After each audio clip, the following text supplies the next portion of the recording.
mama isikokono. Mbumye bubu chalo. Kabanga twawekewo. Mama kumela kwa chetu mite Mombasa tukite chathini. Nibikie moto mona mbokoma. Neza kuitha mambikise mwingi. Nasi okengi na mama ndunge mambisilia kabati. Mama mbika kuki tui. Mama kai mosio mengi biuna mwetu tabasia. Chalo mwana kwa nzoma kwa nzoma. Yani mama yakakeu nithije kukuonza taunizo siekiwe ne governor Capros. Yani be ima yake wo balando mesela na balangale sisela mama. Ntia utungilila ingi nzoma kwa nzoma. Oneko mama Nethilona matauni asumonze haitani siakaniema. Ai chalo wambia miao nzoma kwa nzoma. Yani kingane musenda chosie na akikalila na akikwatata mulao. Iwe ku mama kwesa 12 haina tauni isu sionze siesi tutitwe sikathea tokotho. Chalo kuma kaningo kwisilosweni kuthiubika twimewa. We maanisha kuma mutomo kuthie kutha kwithi kuya ngaka yakwa. Chalo mwana akwa nuthukumi mwailu angaba na Malombe na mawaziri amake winamo matungianite oneni makethiwa na mesili amwe na indi makakwatianisio thukumi tabala sawa nguku. Mama yeka ngutabi kukuonze kuthetu nikiwe mwe kuthecha bako aguna tata. Chalo nakui nyeta ngitwa wa musyu onandu ni mambo nao na meba ni mesikana nyena thete tamwela wanzoka lakini agamba masi ya mutinda na mukundu na leo ukunduka ntina weta. Mwana taukie mama huanda yeta huo taukie mwana gu wa mieta yema kaunti yemutethi siaumbe na no mabagwa mwendwa kai mukinyonze ona mwana mwendwa ndokie nitu abanyochei. Yes. Lakini kile no mwana mwendwa wikie athoe vendata ya Christmas imwe ou payoti nanzini kwa dhabu nye ndina kuyonzoetesu mwana kwa ndina kuyonzoetesu lakini ukendo manza wathimo nye ninyongu bate wathimo. Mama na tata beka indongwenda umonya mwenengo evindo etiti mwana sia matuko eto theni tweni wendo. Hello Mombe. Hello Chalo. Wamuyo mbinda bata meyombana ngweni mbikie shopping center kwenda njoo kuona. Eka ngwindwe. You ngamite ba? Nongamite on my right side na none bie nene muno ndikuelewa. Nyonga ngalisu ukite. Aya atua. Ai ne mapanga le. Eka ne koka. Hai kumbe no inyo hapa mwati ndata nito wa Mumbe na Chalo ni rafiki wako. Eta wa Mumbe na Chalo ni rafiki wake. Chalo Mombe ndikwa bise asima kukana asima kwa maise bate silingi manele ndeo yako yendea. Wendo wabula nywambesa yendeyu asima kunimese atumia ni manene kila kindu chonse na masa ndeo yakwa waili pole pole tasimusi ya mkopo. Obeja kune kuliasi mama na tata undu mwambe iye mwakone na inedikizo muuta mamutwano na nene na lile maundu mekonga na pididi tadile ayunya nene na mwita kwa wakine ngutwana twesi lakini yunona ndanzisu tekunga mwa nazima mwetu macha batazi lingi manele wae mutwano maneli mutwano lazima wende nyeta mwene musi utawe mwana akwa nye nina silingi 500 Ithia Chalo na be ulabinya wa kama tethesia mume mailiondo mailie ningo kuongela 300 mume maili hata niona siabika 8 yunenda wiko yukulie keletu nako kaika kulie asiaimako kana no mose 8 na ile ingia na 2 kila mwaka tukanenga nayo tukuongela no Mombe Chalo Ni mwanena. Twanena na sima kwa. Na mbene tina mena miongo nana. Nga utabye. Umane musyusu ni tha kwa thukuma. Nya kweka mutu amwithia. Yu tate na maundu maingi. Bena mbesa cia ciana cia mbasa cia sukulu. Na no wizizwa ilite kumya. Ni wizi bena miako etakitwe kaundini itu no tata walite kwika bena mingeto wezila batyo wana be mingeto etasobetwe no walite kwika na bena masibitali makwenda ndawa na no mailite kwikwa ni tata neku ana youth no masisi tata if you know sawa chalo ninewe kiyo chatu na sia cha simako panda chango tabia na kwata haya maneno si mageni mjini labda kwa mgeni mjini haya yenyewe na kwata mumbe ni kwenda mtwano wako na kuwa ile anandwa ameba ama tu support mtwano wako na kuno wa ile kana mwanzi sema yuko na no mwanake no ngwenda kutwawa chalo kani sio kakula kuya singa manenie meti kile mtwano witu yani mumbe asia ndakwenda kwa treni moni ayo tuko ondo ambevo no kwendo ikoma no tyo mwana kenjeli toto ana mbola kwa mbola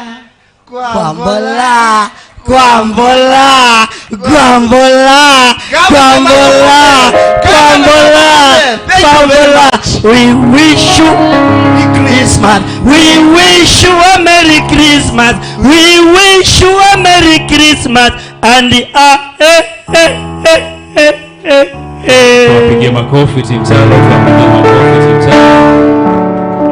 Maneno hayo si mageni muji. Labda kwa mgeni muji. Si ndio maneno ilikuwa huko. Ndio weka leo chini.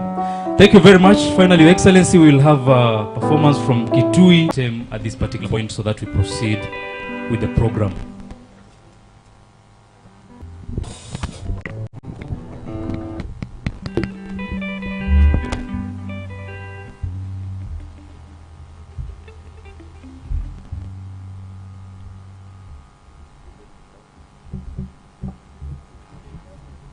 We are taking too much time to be ready.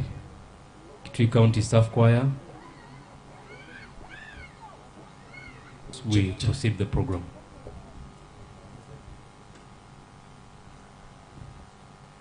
Today is all about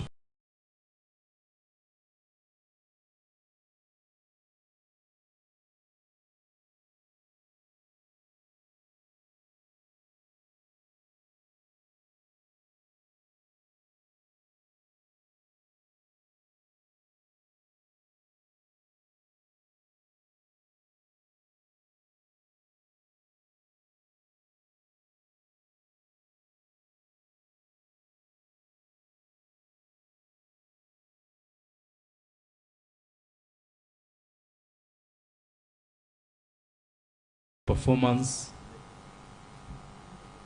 So about members of staff,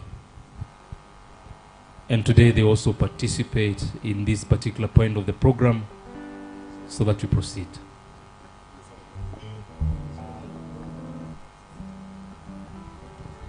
Check.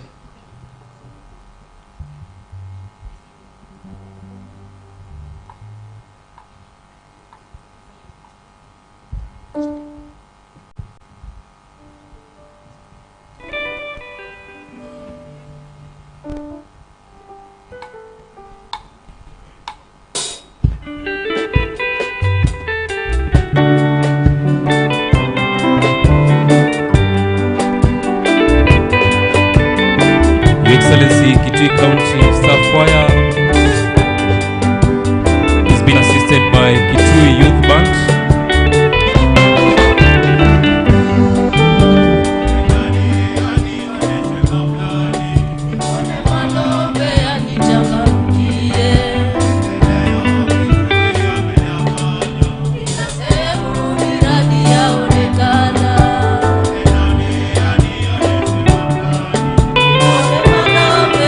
Chaka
najivunia maendeleo sio hapa.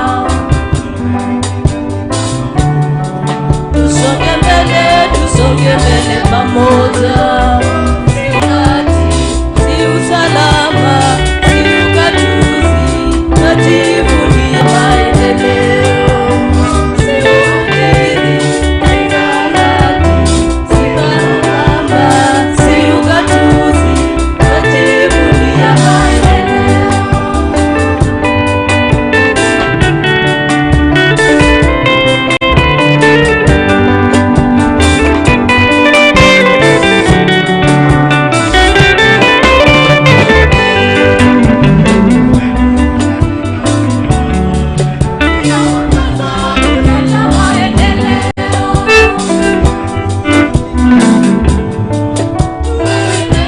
Kitui yetu na mbele,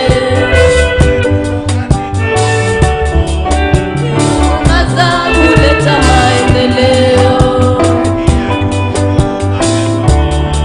Tuendeleze Kitui yetu na mbele. Tena kazi, najivunia maendeleo.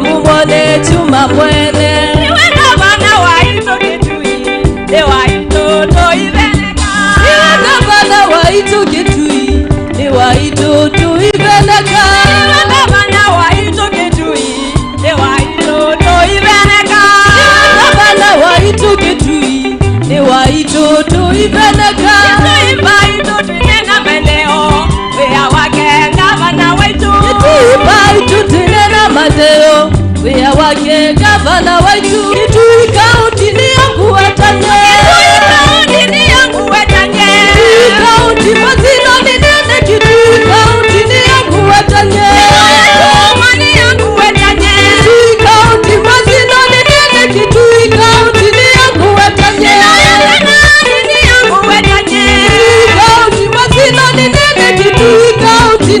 watanye, Kitui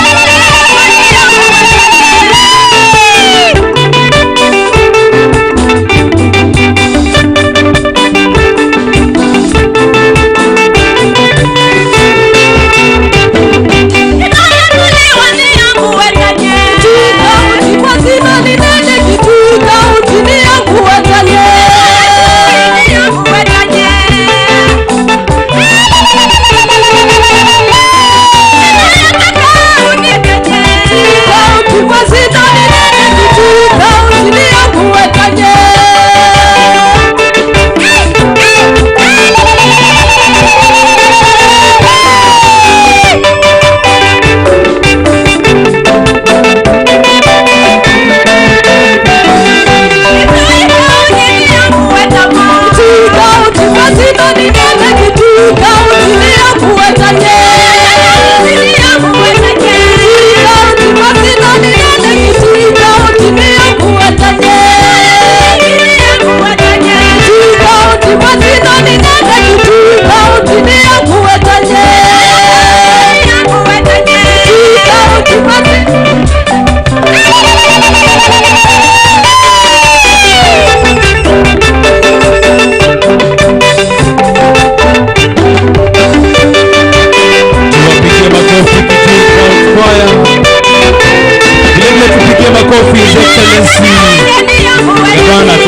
Kitui kaunti ni yangu watanye.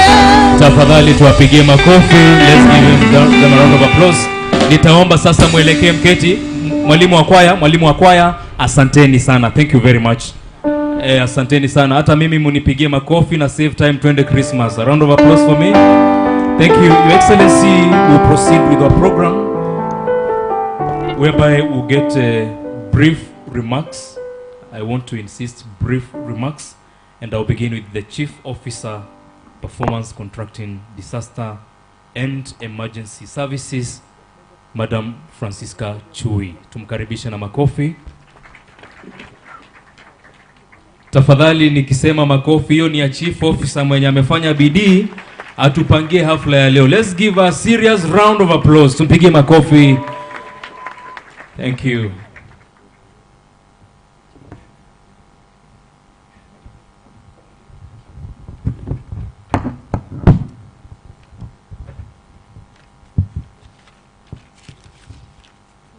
Honorable members of the Committee for Labor and Social Welfare, Kitui County Security, led by, County Commissioner, but not around, sorry.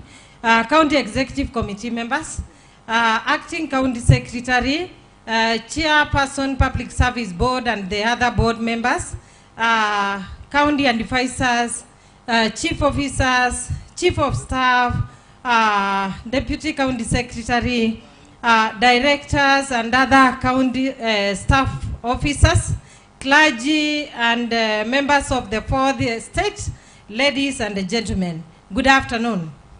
Good afternoon once more. Thank you.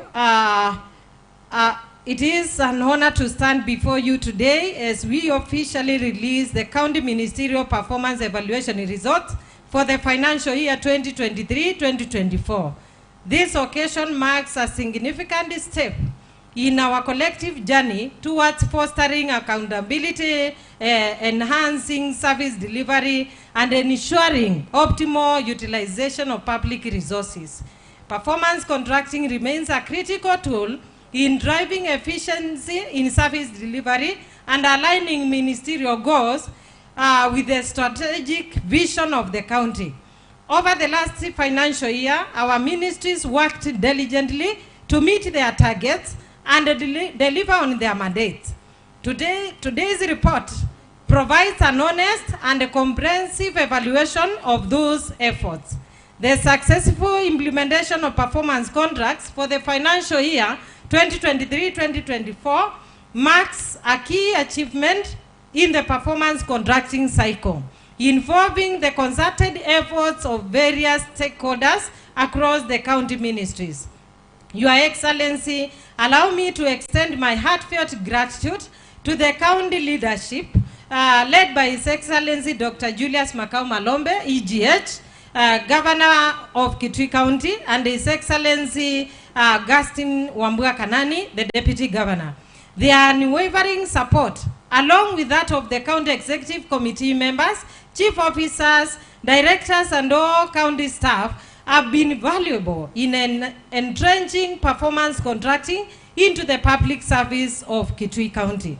Your Excellency, your commitment to upholding the principles of good governance and transparency has been instrumental in creating an environment where performance is not just measured, but celebrated and improved upon.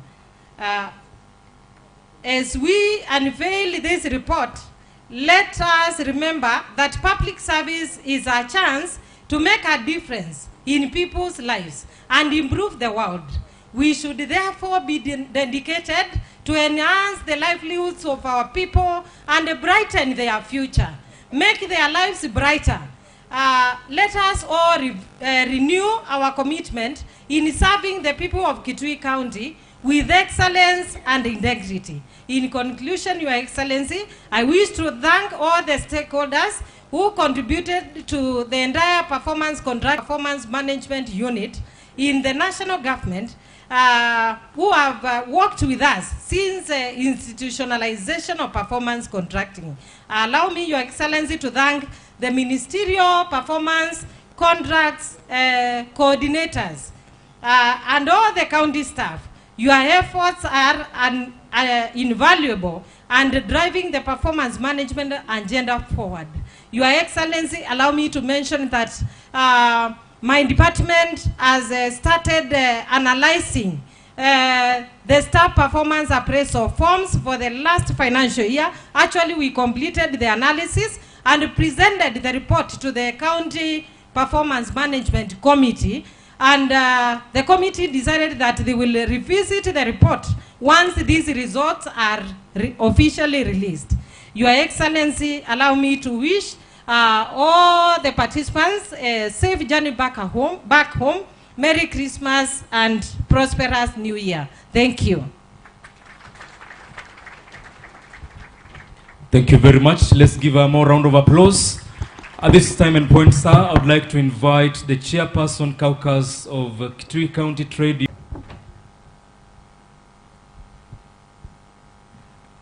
Your Excellency, the Governor, the Deputy Governor, House.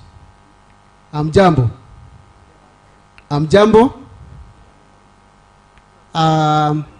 Let me start by introducing myself. I'm Joseph Kimwele.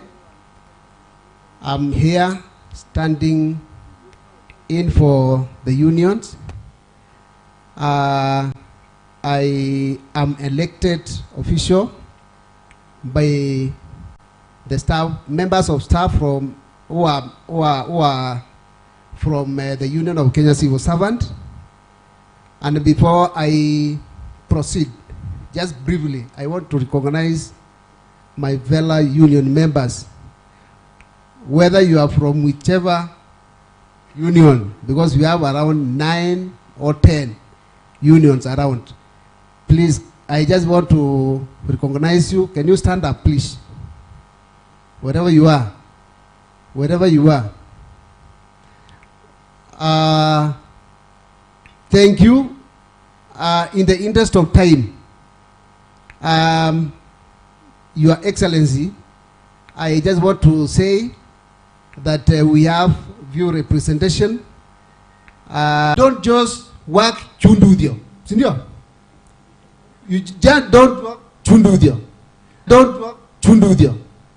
Because we have had actually systems. Because we have had actually systems where we have been working, but it's like you don't have the direction.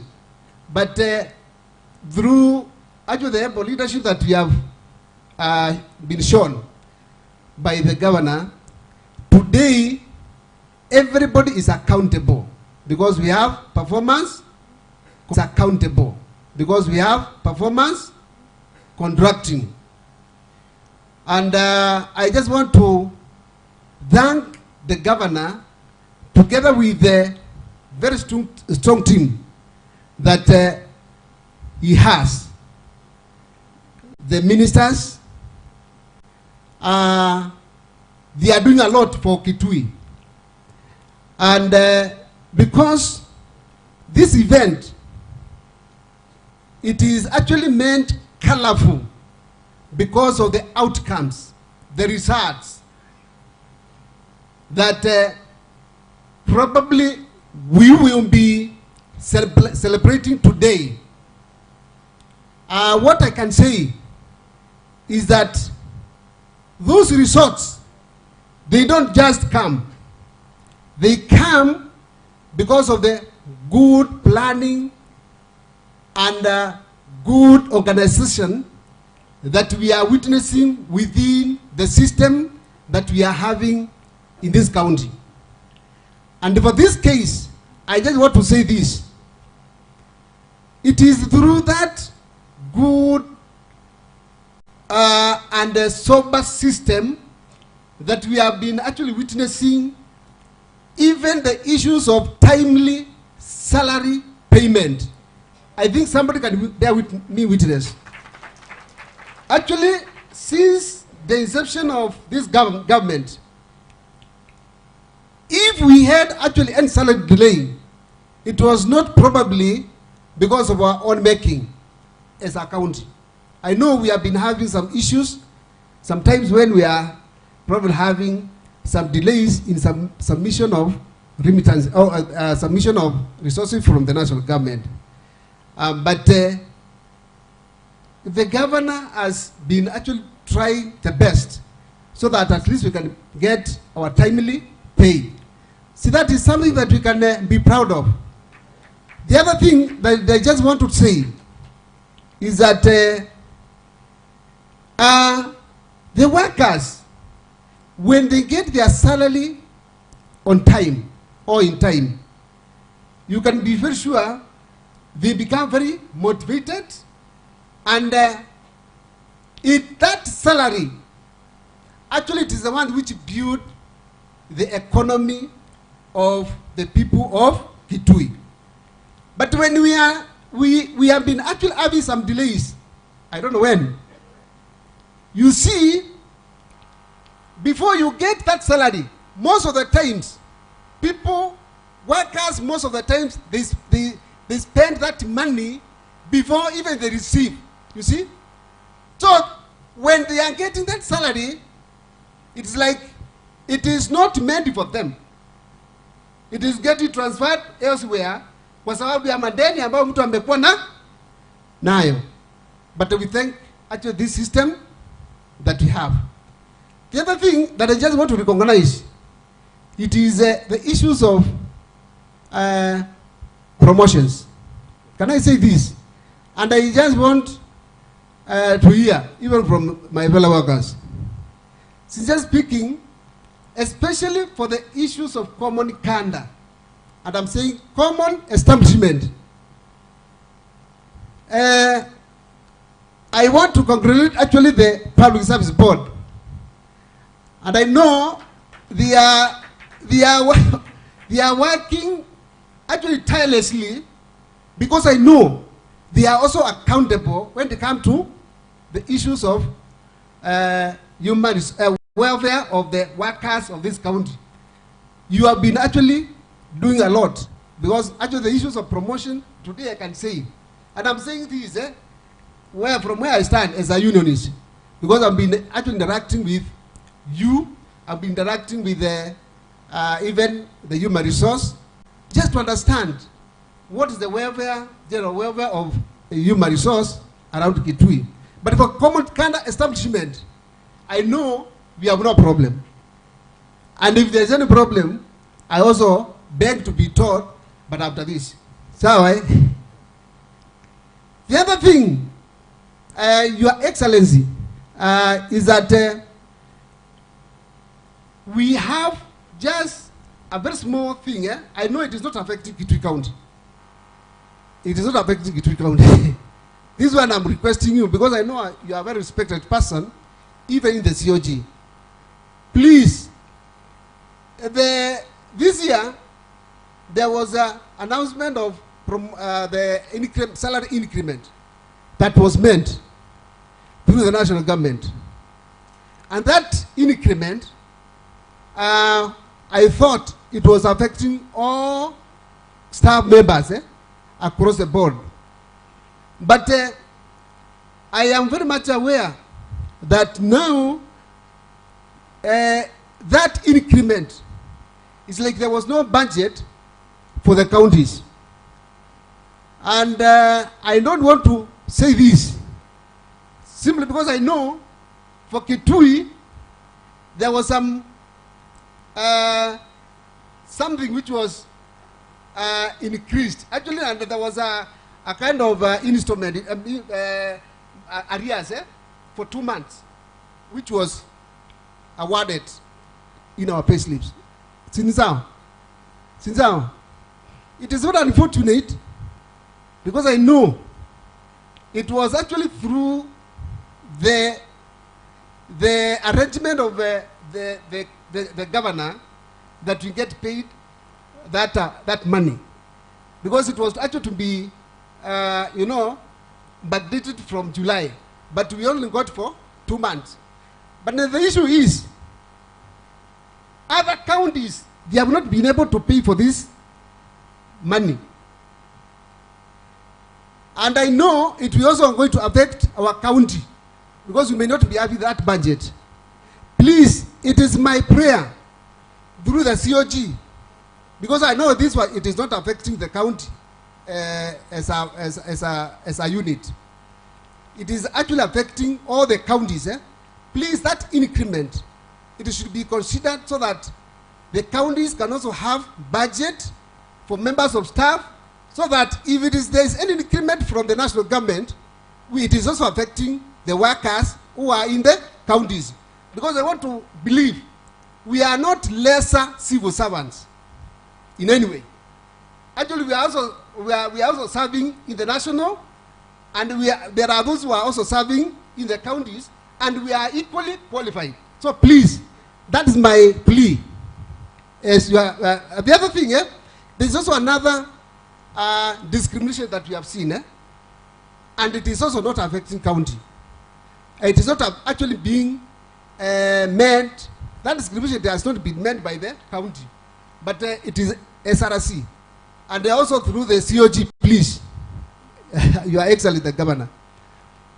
When it comes down to the issues of the salary structure, SRC released 2 different salary structures. One for the national government, which was matching some job groups. Am I right? My fellow workers, am I right? It released 2 different salary structures. And those 2 salary structures, for national government, actually it is favoring those who are working under the national government. But now for those who are under job group, the job group for those who are within the counties, it is actually running independently without the merger. So please, through your able influence, I know you can also do something so that at least we can also wanapata. And lastly, I just want to say this. Has now been tool that is not delivering. I'm very sure successive governments, administrations would have done away with this. But all the administrations that have come on board have sustained this because it is a tool that delivers and deliver as well. Board shall advise county government on implementation and monitoring of the county performance management system. Therefore, on behalf of the board, we appreciate introduction of the performance contracting, which never existed when we took office. And therefore, this is a big gap which has been filled, because that is one item the board, the functions of the board are supposed to perform, which was lacking. So thank you very much.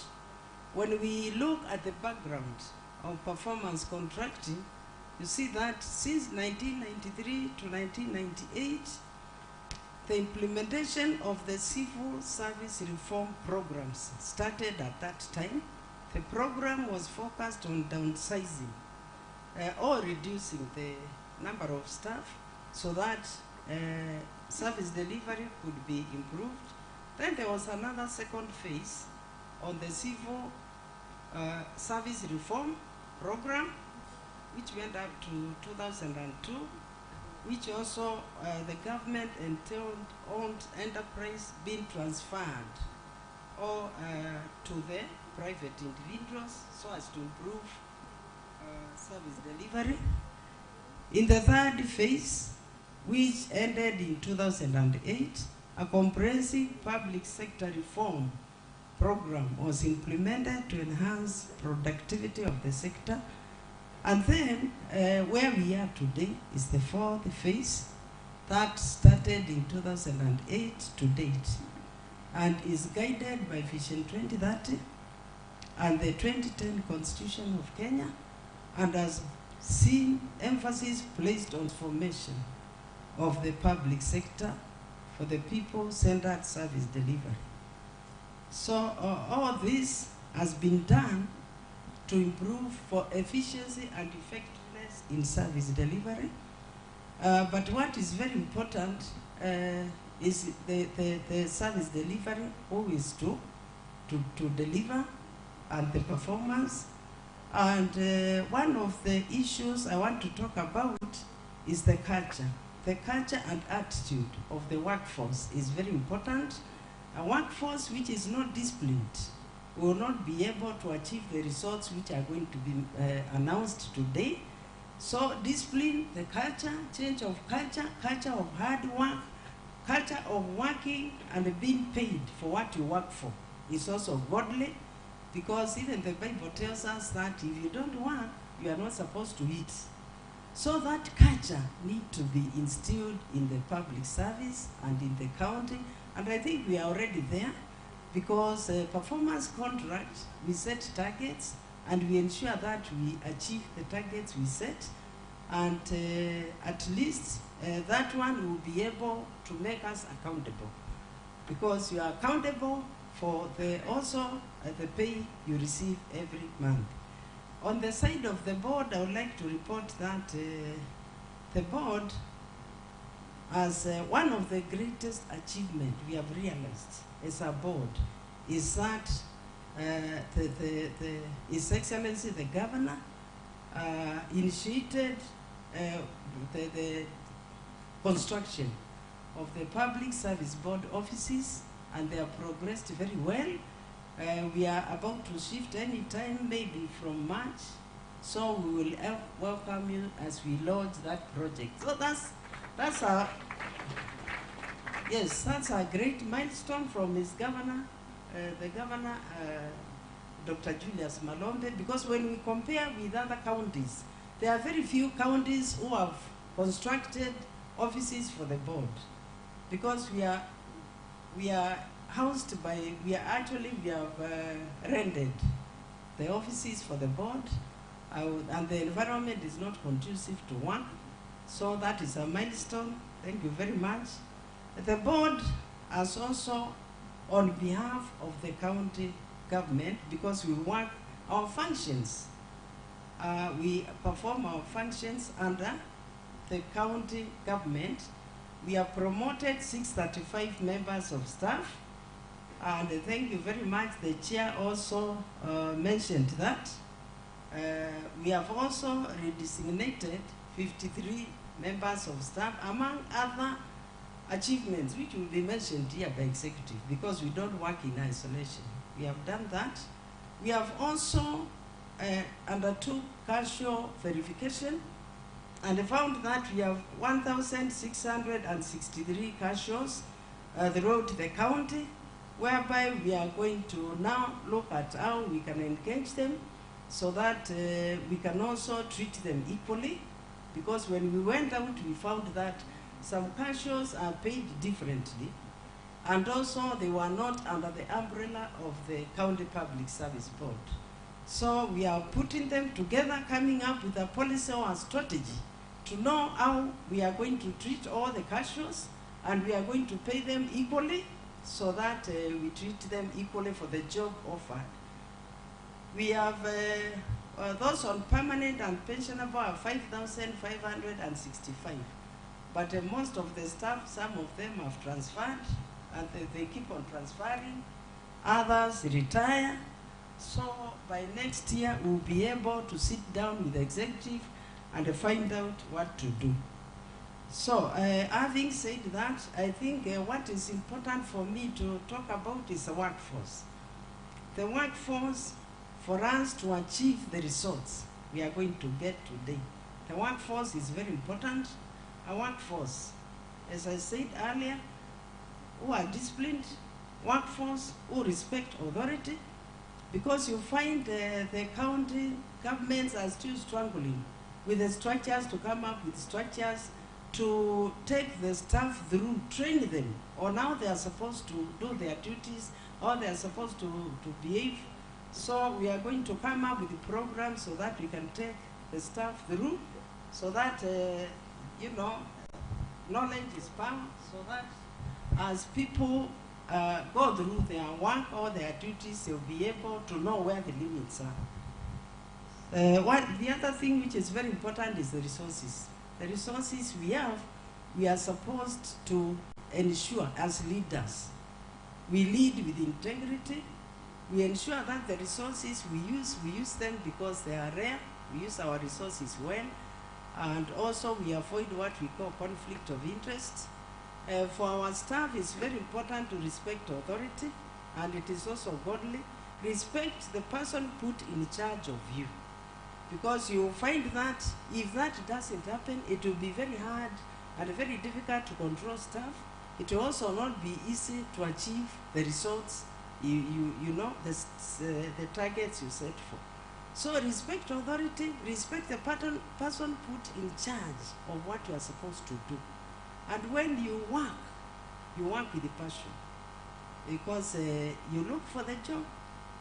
And I'm sure sometimes you find people who are just looking for work. Once you get employed, you want something else. So it is important where you are employed or the job you are given, you do it diligently and work like there's no tomorrow. Okay?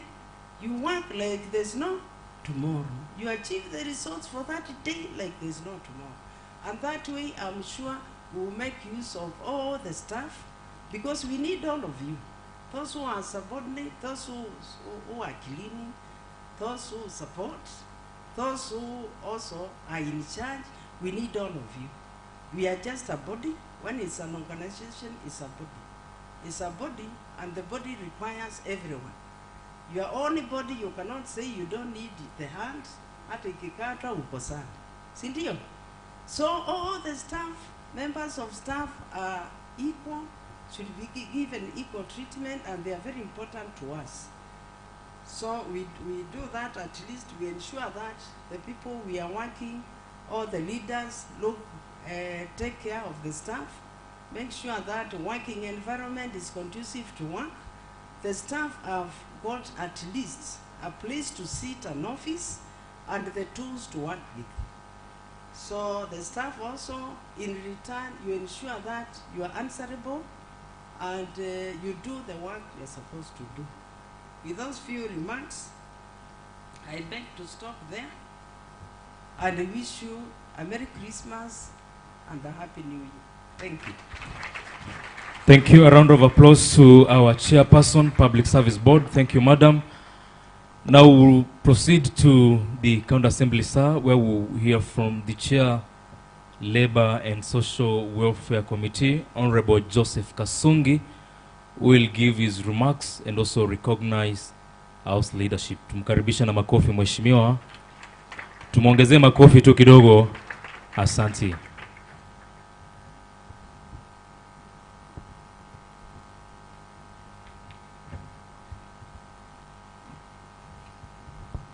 Okay, thank you. Before I say my remarks, I would like to recognize the County Assembly leadership present. Dr. Ambono, Majority, Deputy Majority Leader, and 10 other leadership. We can come forth to say a word. Thank you.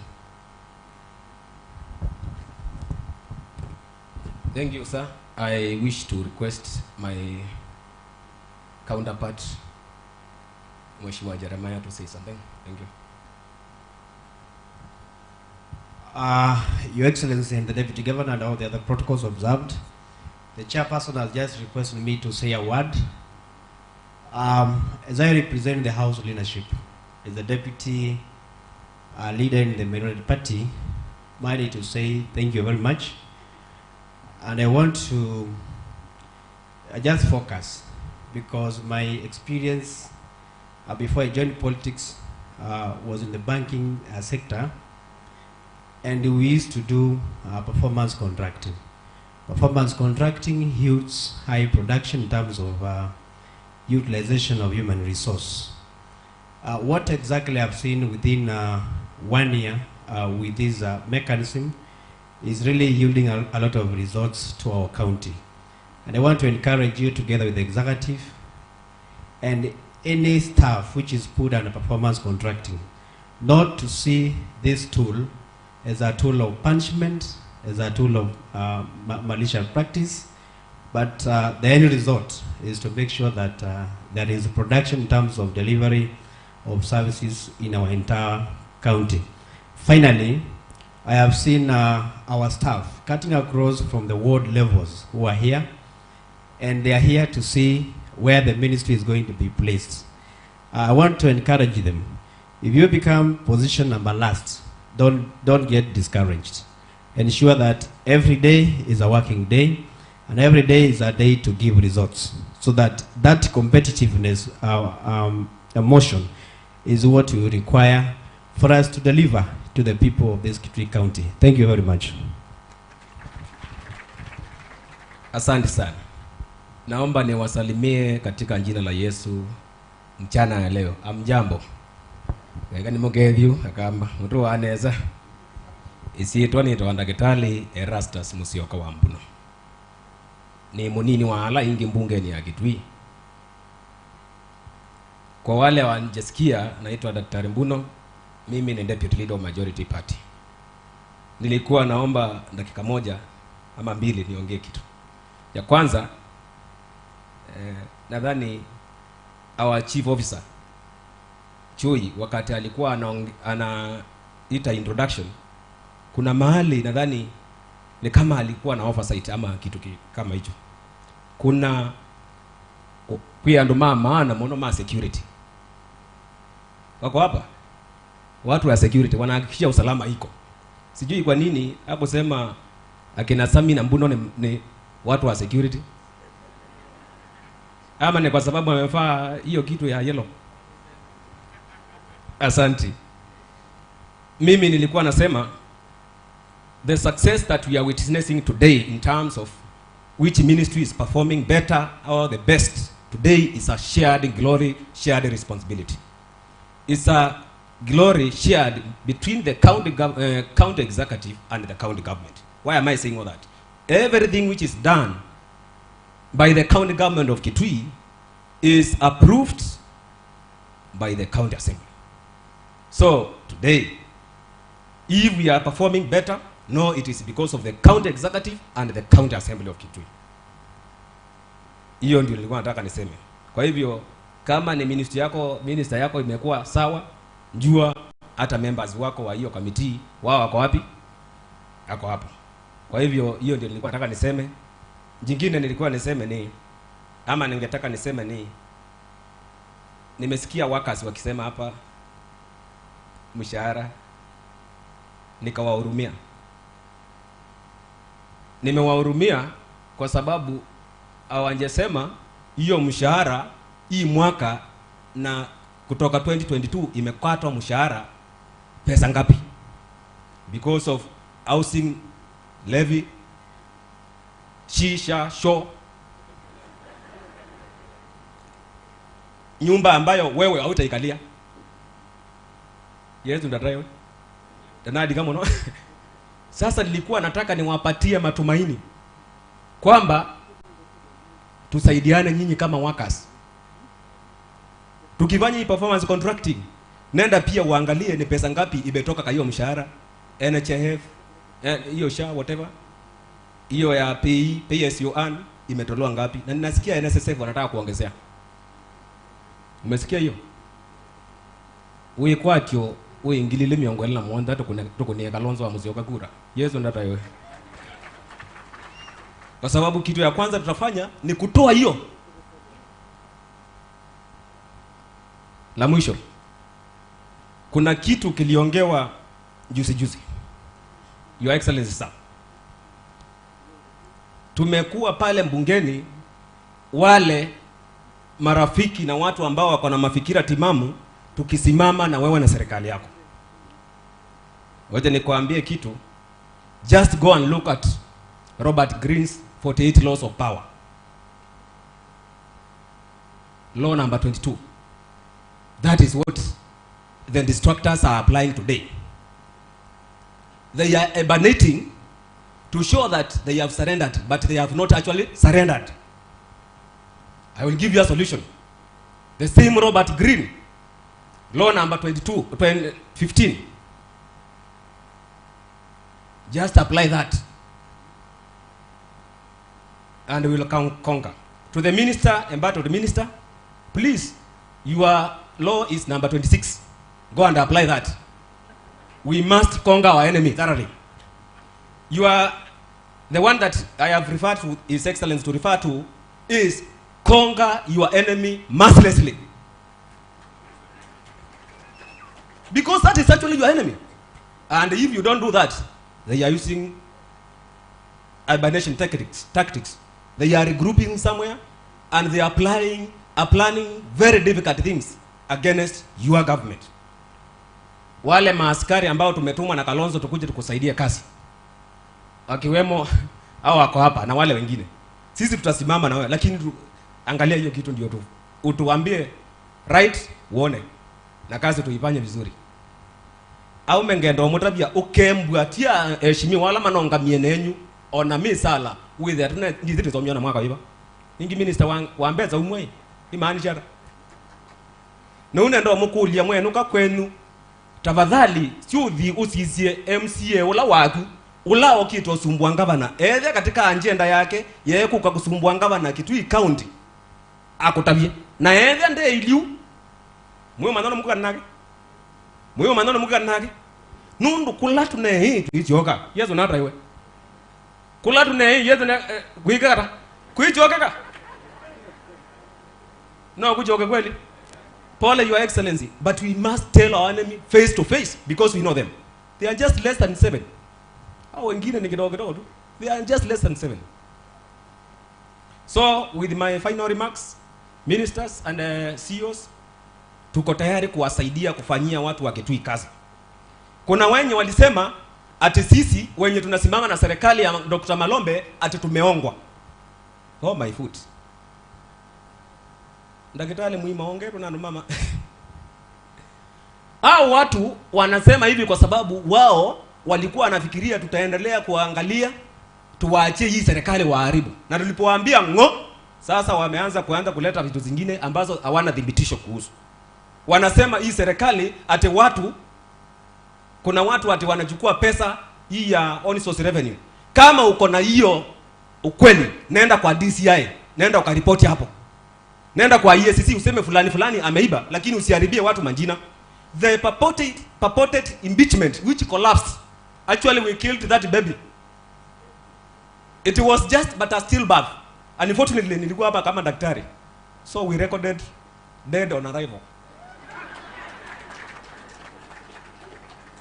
Kwa hivyo hizo vitu zote mmesikia zikiongoa kwa maredio, zikiongoa kwa social media, ilikuwa hot air. Ni watu wanataka kuharibia watu jina na Gavana Malombe ndio uonekane uko wiki. Ngo, simama hapo kidete, fanyia watu wa Kitui kazi. Na wale watu ambao tunafikiria vizuri na hatutaki mtu wa fitina kando kando, tutasimama na wewe usiku na mchana. Ndio lazima tuwaambie kwa sababu ameongea sana. Wanaenda kule mahali kwingine wanasema Governor Malombe should not call this government my government. Sio ni heshima kidogo? Hiyo si heshima kidogo? Mtu alipata kura 51 na wewe ulipata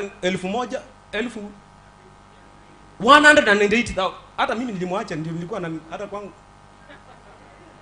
Ukisikia mheshimiwa gavana, ukisikia watu wengine tumeingia njela kwa sababu county commissioner akawapa ambiwe sisi book us room there, ni kwa sababu hii serikali hatuwezi kubali wakati sisi tuliitafuta na kila njia iharibiwe na mtu mmoja.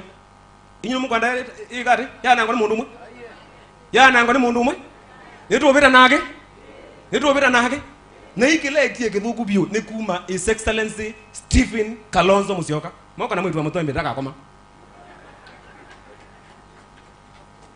Disa wasawa. Kwa hivyo la mwisho nakwambia hii serikali tutasimama nayo usiku na mchana, utuangalie vizuri kwa sababu kuna watu wengine wako na udanganyifu, wanaona kama kudanganya ndio kufanyia watu kazi. Tafadhali. La mwisho, I just want to give my, I don't know nitaitaje, mheshimiwa waziri mbaya. Hii wizara yako uko na shida my friend. Shida yenye yako nayo ni hii. Nimesikia kitu kinaitwa livestock vaccination. Na ninajua itakuja huko Kitui. Hiyo kitu ndio ilifanya mtu fulani aache kuitisha hii kitu hapa Kitui. wakati alianza kuweka ng'ombe mimba. Tafadhali ukiiletewa muichunguze vizuri kama cabinet, kwa sababu hiyo mimi kama daktari I know the clinical trials for medicines. Our cows and livestock in Kenya cannot be used as a guinea pigs. Kwa hivyo sisi wenye tunaamua, wewe ukipatiwa hiyo madaraka na His Excellency utakuwa na shida kubwa sana, kwa sababu tutapatana endao na malani na wale wengine tukisema kama unataka kuvaccinate ng'ombe naenda uanze na zile ng'ombe siko bungeni ambazo zilipiga yes ya kuondoa Gachagua.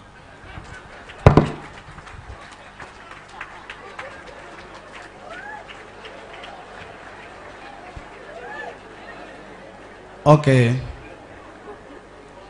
Kunange Deputy Majority Leader mbe we are Deputy Majority Leader na Majority Leader azuya wawe ya kongamana serikali. Kunange imbo nombe ndo kongamana serikali.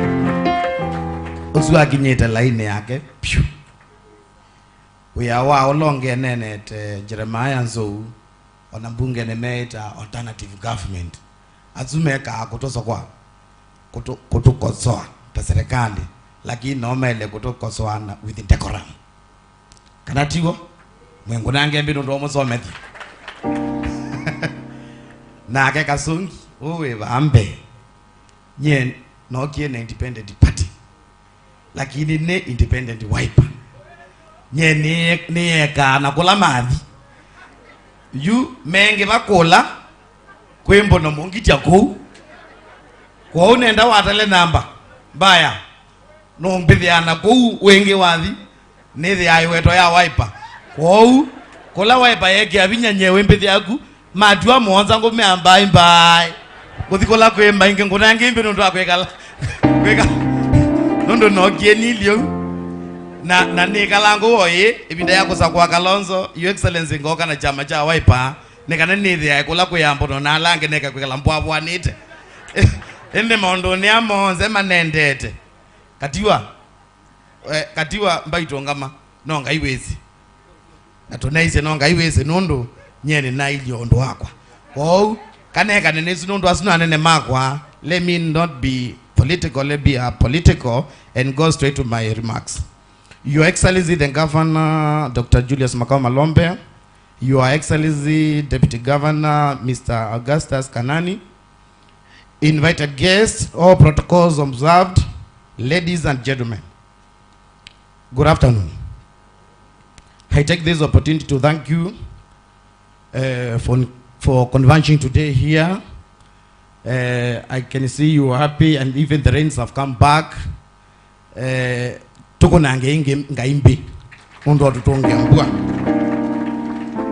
let me take this opportunity to thank Almighty God for granting us yet another opportunity to converge here today to take stock of the achievements in the service delivery to the people of Kitui County.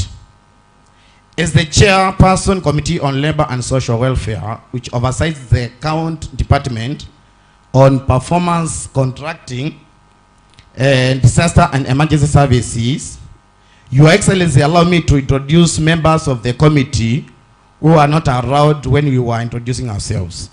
Kindly, if you've come after we have introduced ourselves, you can be abstaining. You wave because, or you can come forth.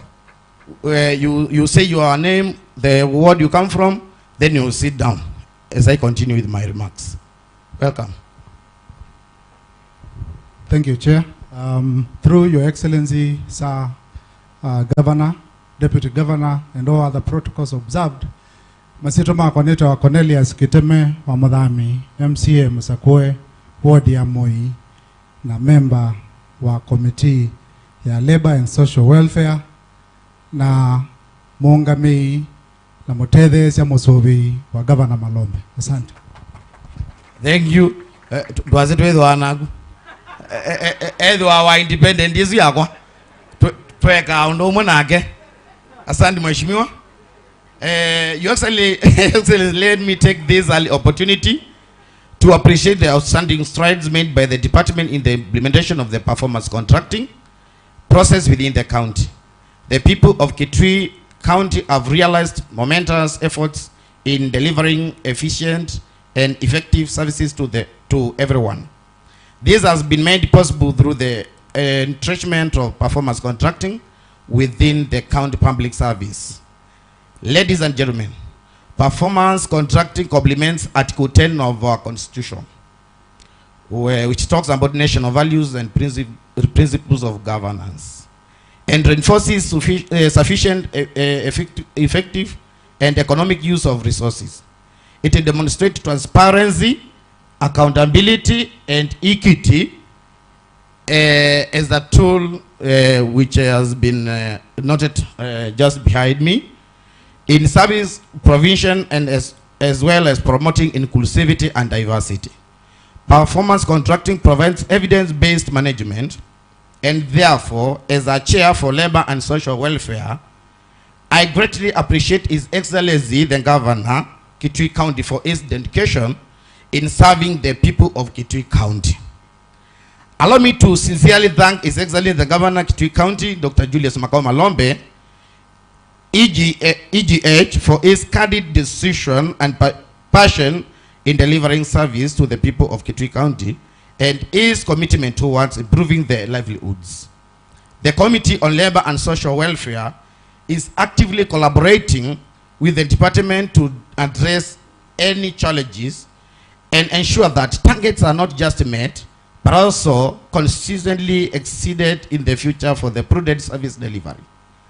As a committee, we commit to continue supporting the Department of Performance Contracting, Disaster and Emergency Services through appropriating adequate budgetary allocations to ensure that the department executes its mandate for optimal service delivery to the great people of Kitui who put us into positions of leadership.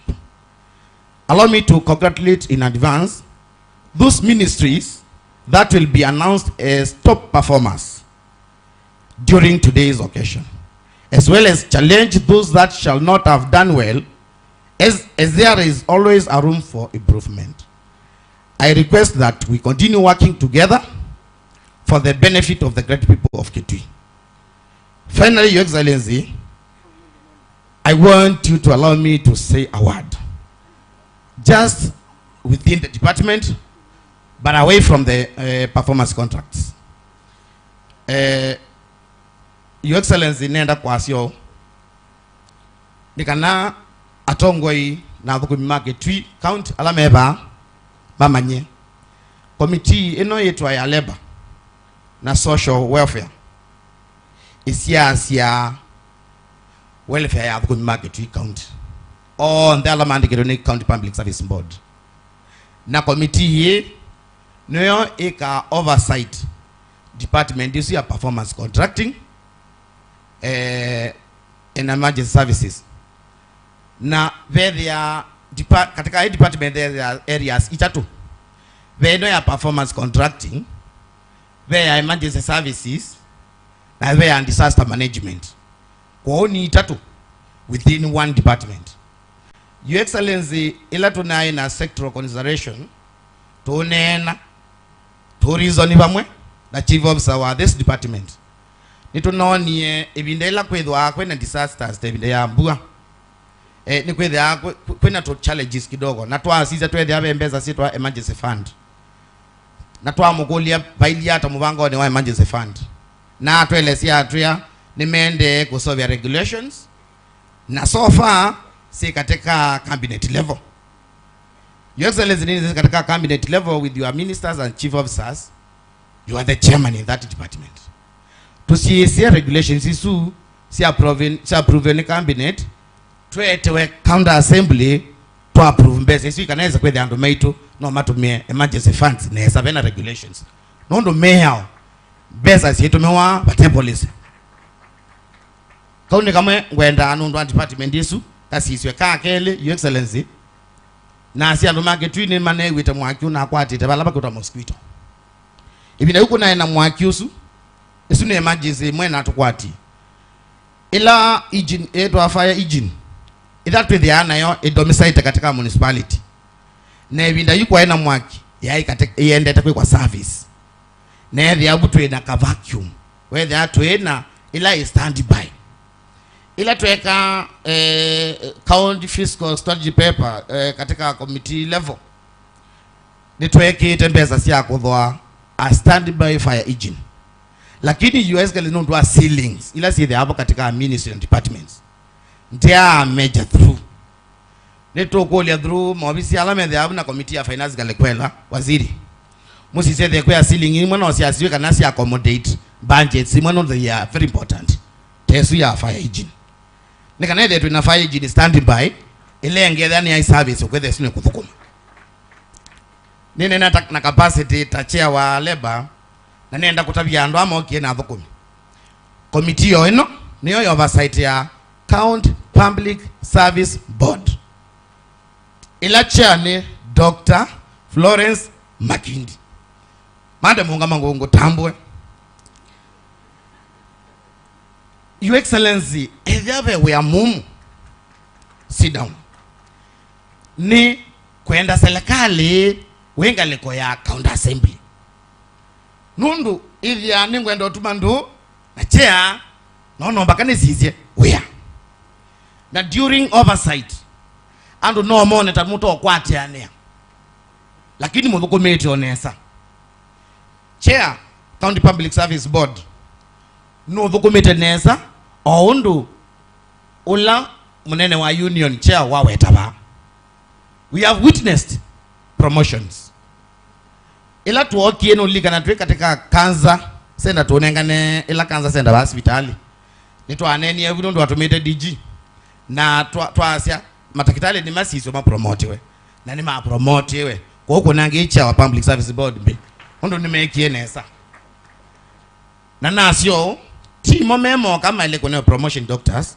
because we have other professionals the accountants na langi ni mailo na kukunekelwa alama thukumite binda ya sanga anga kulingana na ndo meyo ya sia ya labor laws makwe kuombe through the next job group nikanaweza kwethia kila mundu no enjoy fruits sia wewa moko make nendo tambua ochiosu account Public Service Board kila mendesie currently tuokata labor committee ni twaisie cashiers katika Kitui County nimeiwa in a way that maisimo meku na twanena na chair katika committee level twasia nitukwenda cashiers men genjo ni County Public Service Board nikanona yani kuandikwa monewe mwanya in contract terms no kwitha employment in a mwelekea anasio na nimosie kau very important from the meeting between the Committee on Labor na mambe ya policy ya engage cashiers just the other day manatu updated katika committee level kana mende kunekela ala meko nikana make rationalization nikana di must streamline engagements na cashiers you cashiers mayande kawana maundo osumbi maundo monze make kite no tongo imwailwa is exactly the governor teka ni kukwatwa kwoko ni Dr. Malombe ona mwazu methukuma nendo kathia department ya performance contracting nondo ni manatu service response center oile nekiwe na niwese twina atuana department na nini siki kana efforts yonze ni kwoko kwa Malombe uko nangi ngavana mbi chair wa board ni masio yimendesi mobisi nitweka lienzi ta board ta assembly na mete proposal yo ya maki obisi meka okombo amobisi enena na kisungu nendo weta na kikamba niwese kizungu zingi no kyololo aziande tonoka ziulika ele sia kizunga na mobisi azuma najwe Malombe oka mwikona ngeka bana mana atwa makomboete mobisi mambodi kwanza na makekwa carpet nguo nimba na usiandi zika naona kwa mwe katiwa ndo athikundi wandi okulia we akuwe koyo lo ceiling izo isiwetie maneka la bandu ona carpet yo wane nyunga aba nyunga na imono ni matwiti na twathikuona na ila metie proposal katika budget county assembly nitwetikelie atwanengane jungo lobezu ya mobisi mambo dikatiwa odio mione baya wendete Kitui kyangu eria isi koyo lo naende nesa nenda mwikebitize kwethia tomina myake itiele ile na kindu twibelani mobisi azuma thele muthame nikana tukwate legacy Kitui County tupepa mwana Malombe na sio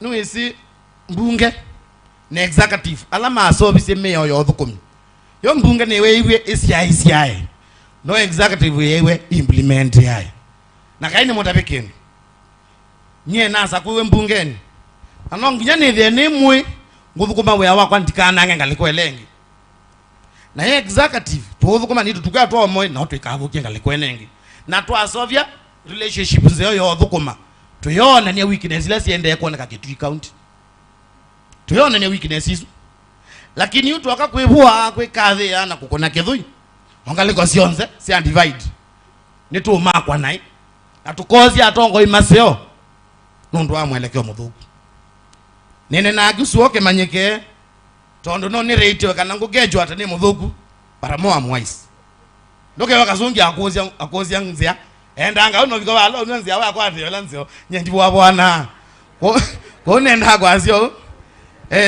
usio lando nya kutabia members ma county assembly my colleagues ona muona mundu kama kosa nundu tingai mundu niweta wana tabua na keti watu ni mama mutabia na teto siazowa na teto ziubi kabuzi to start to escalate kino kyondo nyoko mutabia ninena ukasusu nundu wasize yitu azya kwazya twamba kuwao tusioke tuwa la tusioke tuwa toyo minana neto minana na tuthukoma naye na pae mundu ukabathukania mozio na muthuku ithio nze tukaigwa ambisoni imwe kwa unenda kutabia county assembly na executive let us harmonize mawya maitu nekana tunengane services nzio kula kuyeneze maketui alama atweje utongo ini wa twende sesuo.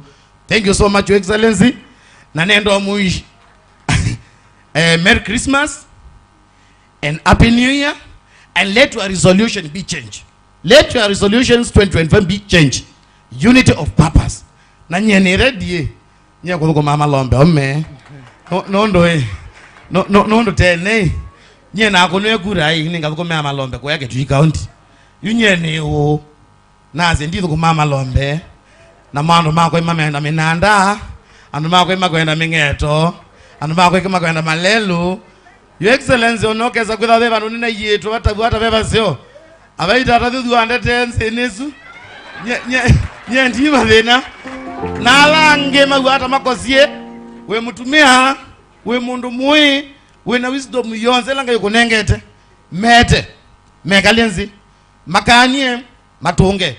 Siana si uko siasi makuwa eka ikuthoka na muthanga na makathoka makeke ana ibuti na muziya koko kubuta kibuti no kukune kopi Malombe ngavana witu wethabe umwe walo tongwese ukuthiute no kibuti kimulikie mwito mubute kibuti no mukunoka nini neka naweza kweli watu ongeani nyomba yaku tuthukumeneza nya kazongi dinondo nethia katika iningilia be bandu ninelekio kwa thuku nyeni neke we atuthukumaneza atukwende aneza andu mawaita moza kwa kazongi maya India nimezi mesa kwa mundu wa muthemba mwao nikyo kutumisioni nyendete ya thukumi ma account tachia wa labor. Thank you so much and may God bless you. Thank you very much. Tumuongezee mheshimiwa makofi. Thank you. Mheshimiwa ni mwewe nundu niwetie weke okula kwi governor mwamina na governor muke kula kwi mwene nzio na itu tunaye na issue. So at this time and point I want to put it clear and just bring it to your attention. You know we must speak the truth, sindio? We have one county government of Kitui which has one hivyo serikali inaishanga hapo sawa sawa, hiyo ingine watatengeneza huko. Your Excellency, so that we cool down temperatures at this time and point, let me invite a man full of wisdom, a Kamba champion, Eastern Central Africa, one and only Musyoka wa Mayu, to cool down the temperatures. Tumkaribishe kiongozi wa nguvu sana eneo la Ukambani, full of wisdom, nikendo na kiatu mwe tamutumiondo utumwa. Karibu sana.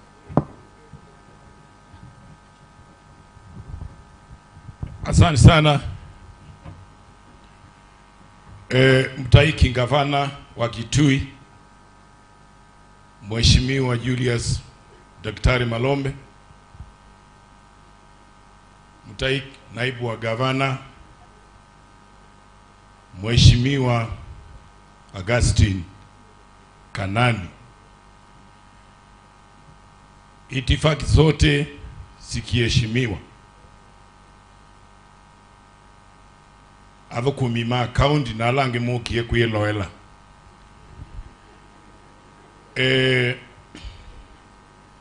Tuko katika performance na hata hii yangu pia, hata hii yetu, sijui sisi tutamakiwa na kina nani. Pande wa siasa naona Mbuno atakuwa ana mark, sijui Daktari Makindi kama atamaki pande mwingine, alafu mumpatie chuma. Hata sisi tukue pamoja, tukue part of performance.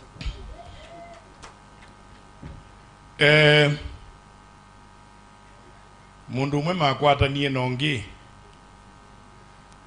na ima avalukania wa ma no anya muno na yulo wa avalukiliwe amwe ndukata tonguna na ke wa yulo amwe na uni no yu ni no emanai ni no amana ningole akuzama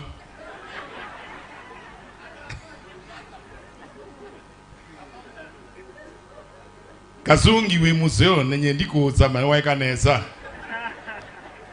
ndiko enda kuuzama we museo mwini umwe aini yate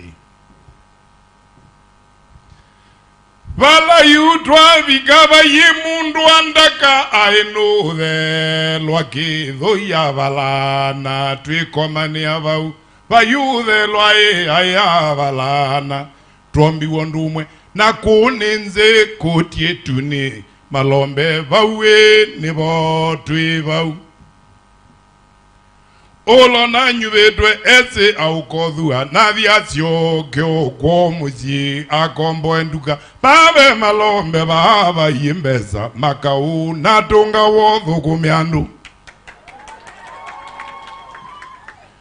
Olo na nyuvedwe ese au kodhua na viasio kiongune muzi akombo enduka Babe Malombe baba yimbeza makau na tunga wodhu kumiandu Ala mubange teozie ya Malombe ndakatuthu kumiozu ni enzi umu kwenda kwikia tumadhanzu twenyu Ozio wetwangu otionzambe imundu kuthambia Hala mubangete kwa nanga kaundia ende kathukumeke ozu thunguthumu kwenda kwikia madhanzu menyu Ozio wetwangu otionzambe imundu kuthambia Maemuzi ya baba yimundu winondu nenyu Uzakwani wenyu nitwaile otsuvia Uzakwani wenyu nitwaile otambwa Neitu owito mwaile kutambwa Babe Malombe mwika kwa tange bau Nenyu mwika twewe mbunge kwenyu Takatako wonzio uma mwingi nikuwa kuithoko Na timu inge wa kiuso Timu inge wa katse Timu inge wa ngune Takataka ni bau Oba ukale izazike zebeni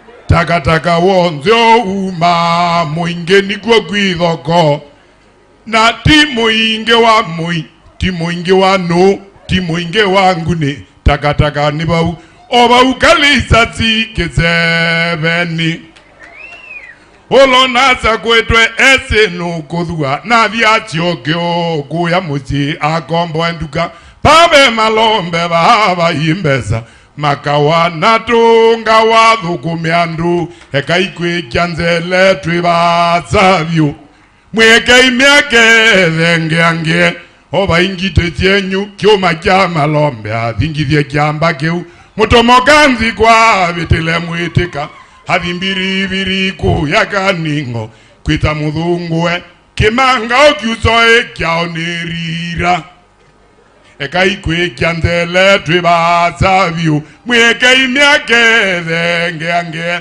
Oba ingite tienyu kioma kia Malombe Vingithie kiamba keu Mutomokanzi kwa dhena mwitika Havimbiri kuyakani ngo kwita muthungwe kimanga okyutoe kyaonerira mumanzo bungwe binda ya siasa wotilanganianzi na Kitui kinezotilanua kikaundie mwekuma kwa vonza malalani endau kiathikaundie mwekuma kwa ngunza mwange ninu ngomeni nangune mirambe kamba kasekwa kanani na wezo komoka ngutaniuka gitia kithioko ni kiumae oba izulu chenyu we oba ingite chenyu kiuma kia Malombe thingithie kiamba kiu mutomokanzi kwa vitile mwitika havyo mbiribiri kuyakani ngo kwita muthungwe kimanga okyutoe kyaonerira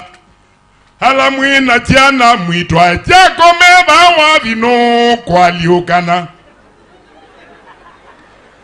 hala mwina tiana mwitwa jakomeba wa vine ngwaliulania pinga imatone ngwetela bandu mamu kwenda kungamo ungama imungame kungama nikwinge bekula kwa mundu kungama akoma na beko konge kwa manza ketumbe kekyongabana kyongama wondunge ribazavyo oba izulu chenyu oba ingite chenyu kyoma kya Malombe ingithie kyamba keu mutomokanzi kwa thena mwitika havimbiribiri kuyakani ngo kyuto muthungwe kimanga otiotu kyaonerira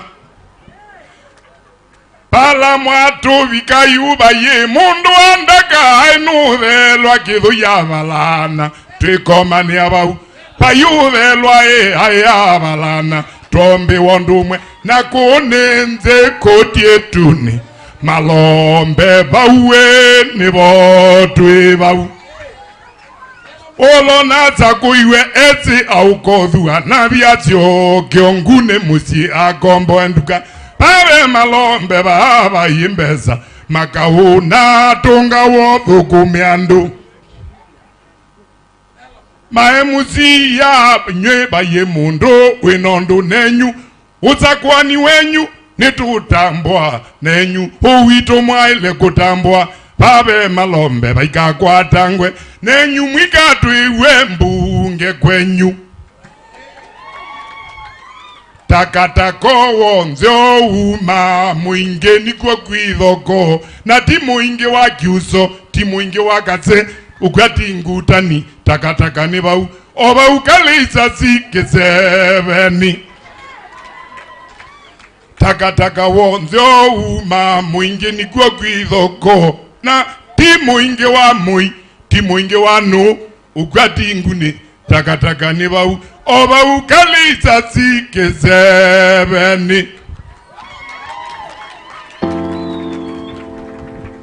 Makofi tafadhali, let's give him a more round of applause. Thank you. Please turn to your neighbor na umuulize umesikia. Just ask your neighbor umesikia maneno.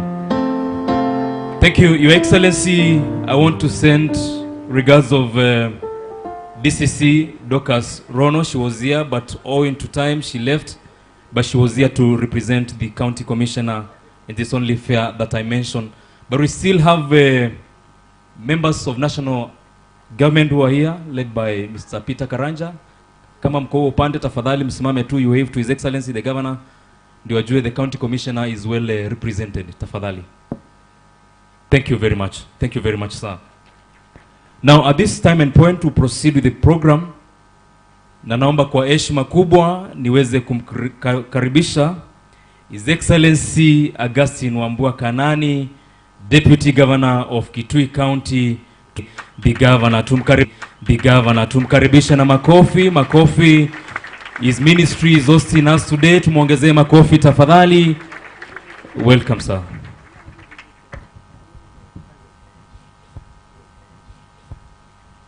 Your Excellency the Governor,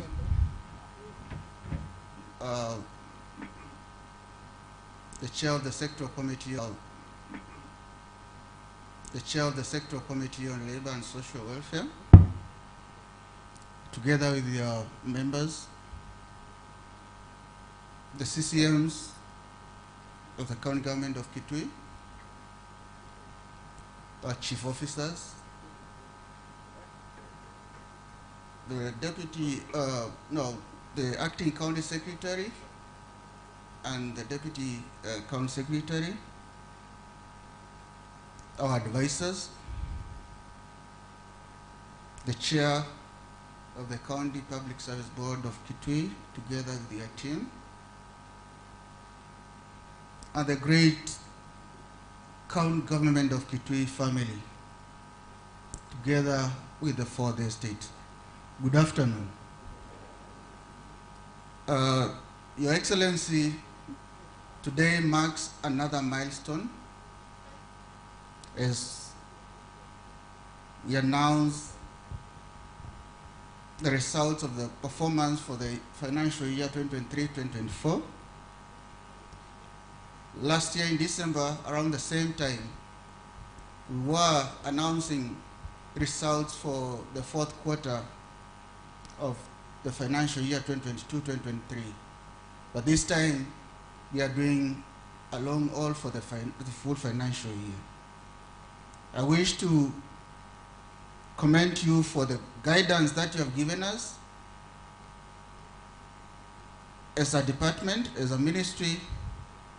You have really guided us through your vision and your wisdom so that we can come up with the structures under the guidance of the team from the Public Service Management Unit. Right now, understand they are under the office of the President. They are no longer in the office of the Prime Cabinet Secretary, nor the Ministry of Labor. But right now, they are in the office of the President. And Mr. Magwa, with your team, we sincerely thank you. Huyu ni mtoto mmelea from the start, mpaka sahi ameanza kusimama na anaendelea vizuri. Your Excellency, I wish also to commend our staff. When you decided that we are going to take performance contracting, our staff embraced it, embraced the performance contracting, and they were very willing to sign the PCs and also the cascading of the SPAs so that everything can be done as per the plan. So, Your Excellency, let me thank the staff sincerely for the roles that you have played as we do our work. Performance contracting, Your Excellency, have been laid down by the county government so that we can have an effective and efficient service delivery to the citizens of the people of Kitui. So as we do what we are supposed to do and we compete, because this is a competition, because by the end of the day, there are rewards that are going to be given.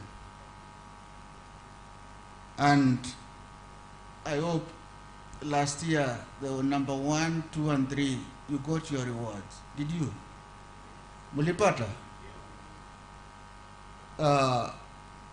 Your Excellency, after the announcements of today's results, I know some people will not be happy, others will be excited, but mahali kuna mshindi na mshindi. So naomba wale watapata hizo positions strive to do better next year. Your Excellency, last year during the fourth wage bill format, Bomas of Kenya, productivity mainstreaming was introduced. And immediately you advised us that you wanted to be implemented in this, the current financial year's PCs. And Your Excellency, productivity mainstreaming is one of the indicators that are going to be evaluated this current financial year. And so far, we have done training for the technical team and also for the executive. And we are hoping during the financial year 2025-2026, it is going to be fully implemented, because this was just the trial, and in the coming financial year, we are going to go full throttle. Your Excellency, let me just say, things are not as usual. Hata tukiongea namna gani, they are not as usual. Kile naomba ni watu wakae chini, waongee na wasikizane.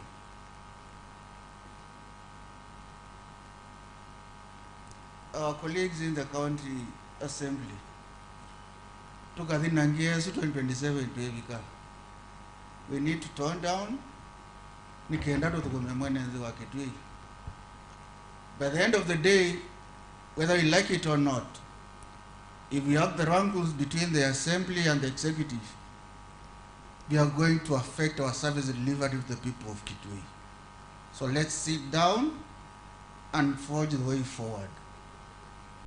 Kwa sababu mwenye nchi wa Kitui ndiye ataumia.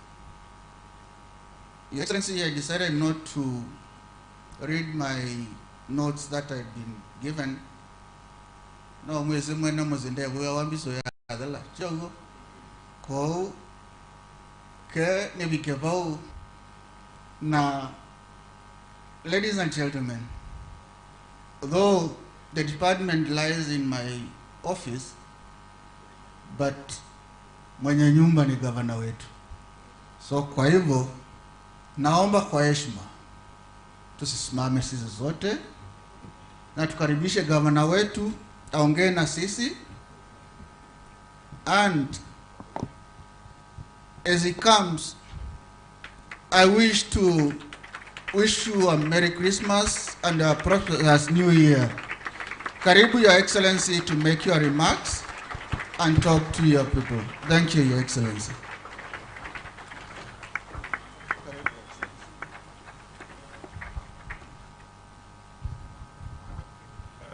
Tuketi chini tafadhali.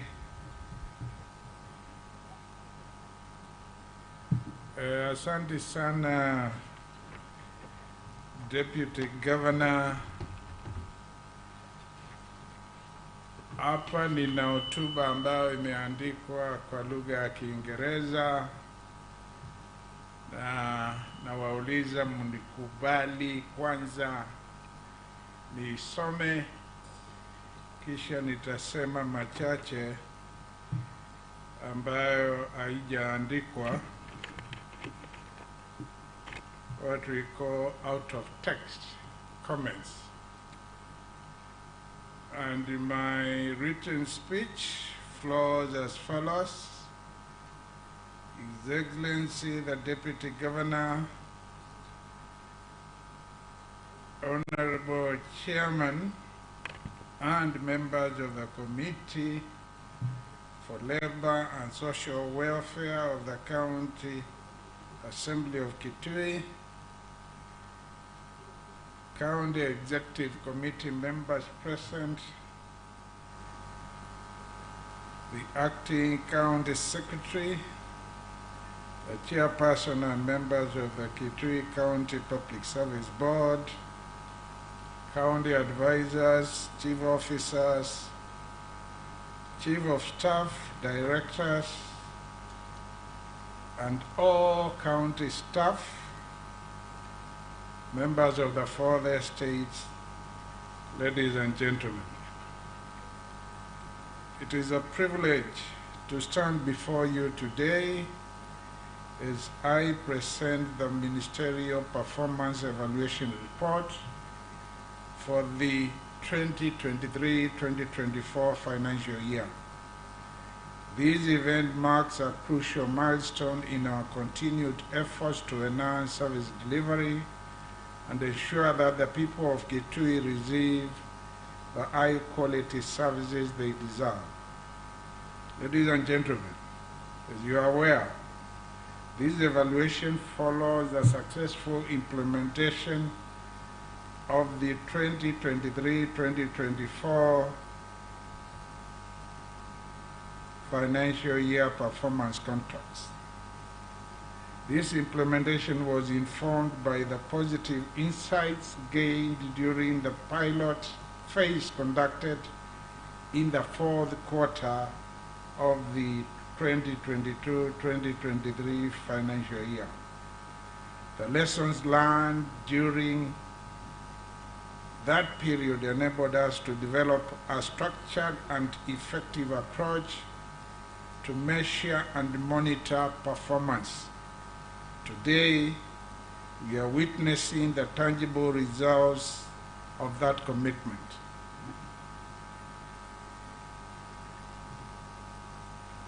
Ladies and gentlemen, the evaluation focuses on commitments, performance indicators, and targets detailed at the Ministry's performance contracts for the financial year, guided by a structured methodology outlined in the performance contracting guidelines issued at the start of every financial year. This process assesses ministries across 5 categories that include 1. Financial stewardship, 2. Service delivery, 3. Institutional transformation, 4. Core mandate, and 5. Cross-cutting issues. Each category comprises specific indicators and targets that are rigorously evaluated against the results achieved by each ministry. Ladies and gentlemen, this transparent and participatory process provides ministries with an opportunity to reflect on their performance, analyze factors that influence outcomes, and identify areas of strength and weakness. Pursuant to the County Governments Act 2012, Section 47, subsections 1 and 2, my government, and I want to stress that, my government has established a performance management plan to evaluate the performance of the county public service and monitor the implementation of county policies. In this regard, my administration, and I want to stress once again, my administration, if it is not mine, tell me whose it is. My administration adopted performance contracting as one of the key tools to ensure efficient and effective service delivery. Performance contracting is not just a formality, but a tool to hold ourselves accountable and to drive results that positively impact on the lives of our people. Our governing mandate is anchored on the deep understanding of the social and economic factors and imperatives of our people. My performance contract as governor is set out in the Constitution of Kenya 2010 and the 16 development priorities outlined in my manifesto, which is the one the people of Kitui voted for on 9. They said, we have voted for you, lead Kitui, and ensure that we have development based on your manifesto. At the national government level, they voted for William Ruto and his manifesto, and that is what is being implemented there. Universal health care, housing, manufacturing, etc., etc. And let's not be confused about that. It's clear, and everyone needs to appreciate and understand that.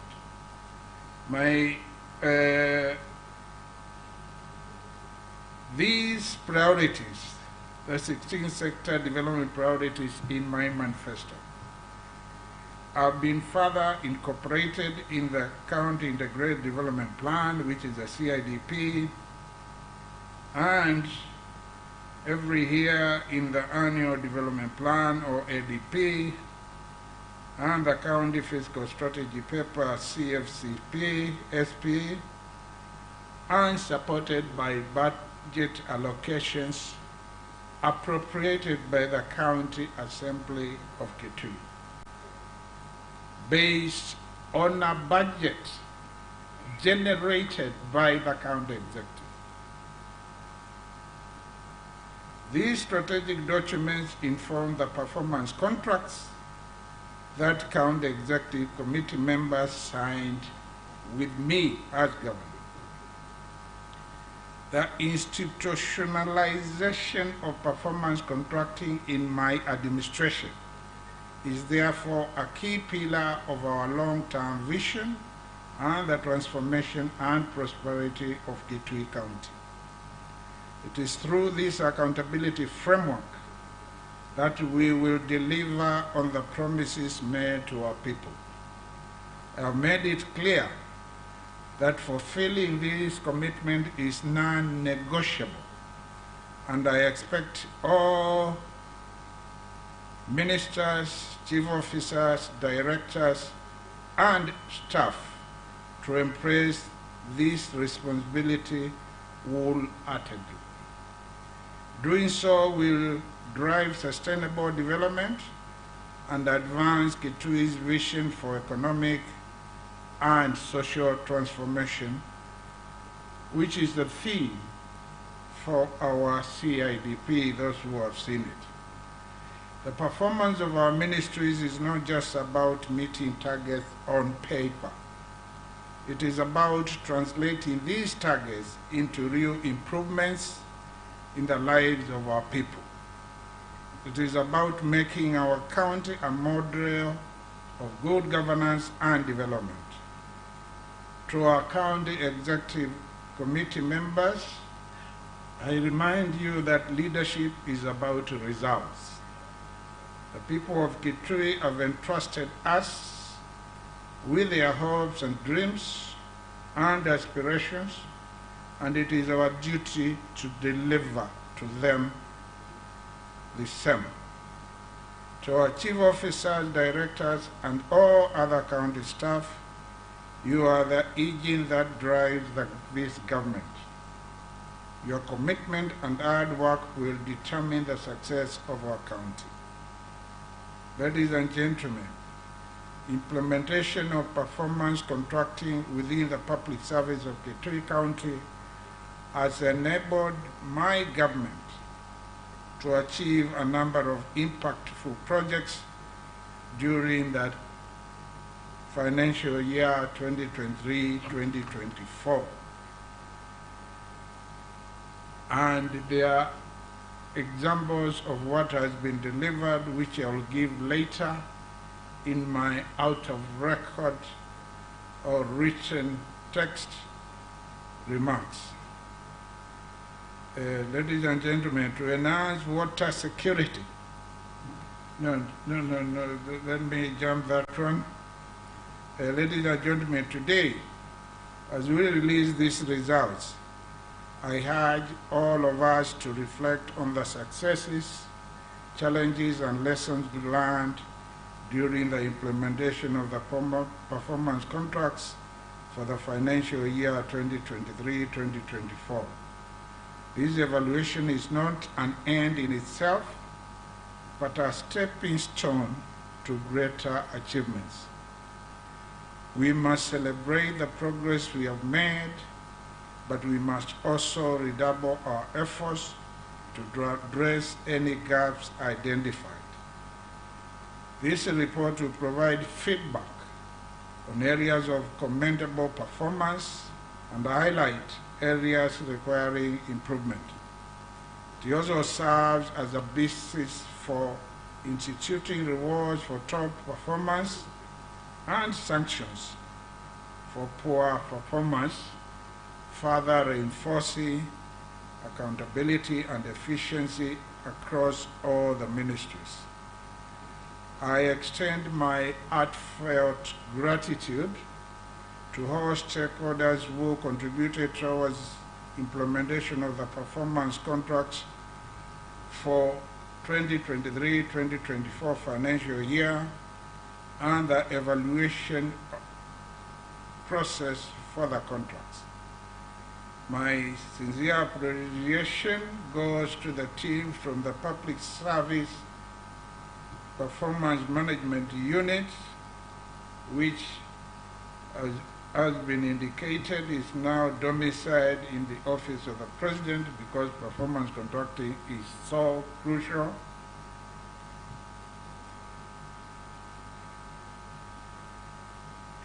And as well as county staff, all county staff, and the feedback from our citizens in Kitui. Because whenever they give us that feedback, we always do whatever is necessary to improve in areas where they have indicated we need to improve. In conclusion, let me reiterate my unwavering commitment to ensuring that performance management remains at the core of our governance strategy. Together, we can transform Kitui into a county of prosperity, opportunity, and progress. There are other remarks there, but they are concluding remarks. Allow me at this juncture to go to my remarks which were not in the written text. Now, as I am doing so, nitachanganya lugha, tutachanganya lugha ya Kiswahili, ya Kikamba na hata ya Kiingereza. Ya kwanza, mmesikia wakati Mr. Magua ambaye ni director kwa hiyo National Performance Management Unit, that Kenya now is 21 years into performance management and contracting. And a lot has been realized and achieved courtesy of adherence and commitment to performance contracting. Because as we all know, whatever gets measured gets done. Here what we mean, if you sign a performance contract to construct 10 ECD classrooms in a financial year, and you are provided with the resources to do that. The measurement is 10 ECD classes, and at the end of the day, you are expected to show that the 10 classes have been constructed at the required standard of workmanship and been handed over for use. And I wish to congratulate Mr. Magua because I think he was there from the beginning, and use this opportunity to thank him and his department. And please tell your Principal Administrative Secretary who joined us during last year's announcement of the results of the fourth quarter. When we gathered here last time, we were announcing the results of the fourth quarter of the year 2022-2023, because the elections took place in August, and we said we are not going to drag and hang around, and to use a term which our late President Mzee Kibaki used to use, kuregarega. Lisema tutaregarega hapa Kitui tumalize huo mwaka wa kwanza bila mwelekeo yoyote. And hiyo tukasema during the fourth quarter, the 3 months of the fourth quarter of our first year in office, will have performance contract.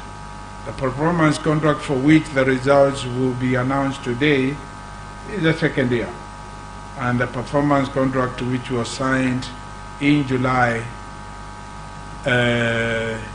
this calendar year and this financial year will be for the third year. And therefore, I want to record our appreciation, sincere appreciation to Mr. Magoa and his team for their commitment. They've been there when we are formulating the performance contracts. They've been there when the monitoring and evaluation, mid-course evaluation or assessment has been done, and they are here when the results which they themselves have evaluated are being announced. They are here to witness and celebrate with those who will have performed well and encourage those who will not have performed as well. The other thing I wanted to say out of the context is to thank Mheshimiwa Kasungi, who is the chair of the County Assembly Committee responsible for labor and social welfare, for his comments. For his comments, kwanza alisema pande ile imebaki na 7 peke yake. Mmesikia hiyo? Unaelewa hiyo? Wamebaki wangapi? Mmesikia ama hamkusikia? Pande ile imebaki 7. Na hatutaruhusu haribu iko hapo kuwafanyia watu wa Kitui kazi. Kwa hivyo namshukuru kwa sababu yeye amesema wazi vile mambo iko. Wakati tulianza walikuwa nadhani there's 59 or 60. Na tukasema ikiwa mnataka to travel that route, tulianza siasa mapema. Na ikiwa ni siasa unataka, tutaingia kwa siasa. Mtu akilete siasa na ameanza kuharibu, sisi tujishike mikono namna hii ama tupambane na yeye with a huge majority, with a huge mandate kuongoza hii county na kuiendeleza na kuensure imeendelezwa. Kwa hivyo, thank you very much for those comments. And pia namshukuru kwa sababu vile amesema ni kweli, It is that committee which oversees the County Public Service Board, and the County Public Service Board is an employer. Zile barua ambazo all the county employees walipata ya kuajiri kazi ilikuwa imetoka kwa County Public Service Board ya Kitui. Kwanza pigieni chair makofi tena. Honorable Kasungi alisema ukweli. Kazi ya County Public Service Board sio rahisi, na wamefanya mengi, and it's good to appreciate watu wakifanya kazi ambayo si rahisi na wameifanya vizuri. Of course there could be challenges here and there, but we improve as we go along. Nataka pia kushukuru wa County Assembly kwa sababu the County Assembly, just like the National Assembly at the national government level, they are the ones who have been assigned the responsibility to appropriate funds for any programs which the executive is supposed to implement. And when we requested at the county executive, when we requested for money to be set aside to construct an office or offices for the County Public Service Board, mulipitisha. Soon tutauliza pia mu allocate pesa ya furnishing, because hiyo haikuwekwa. Kwanza tulisema kujenga ili wapate environment nzuri ya kufanyia kazi. Pale wanafanyia sasa, mimi nikiwa governor pioneer wa hii county ndiye tulitafuta. But when you visit the place, you see it's not a very good environment for the county employer to be operating from. Na kwa hivyo, thank you very much, County Assembly. Thirdly, let me appreciate the County Assembly, because although there may be serikali si ya Governor Malombe, hiyo hatutakubali, na ikiwa ni vita unataka wa kisiasa ama vyovyote utaipata.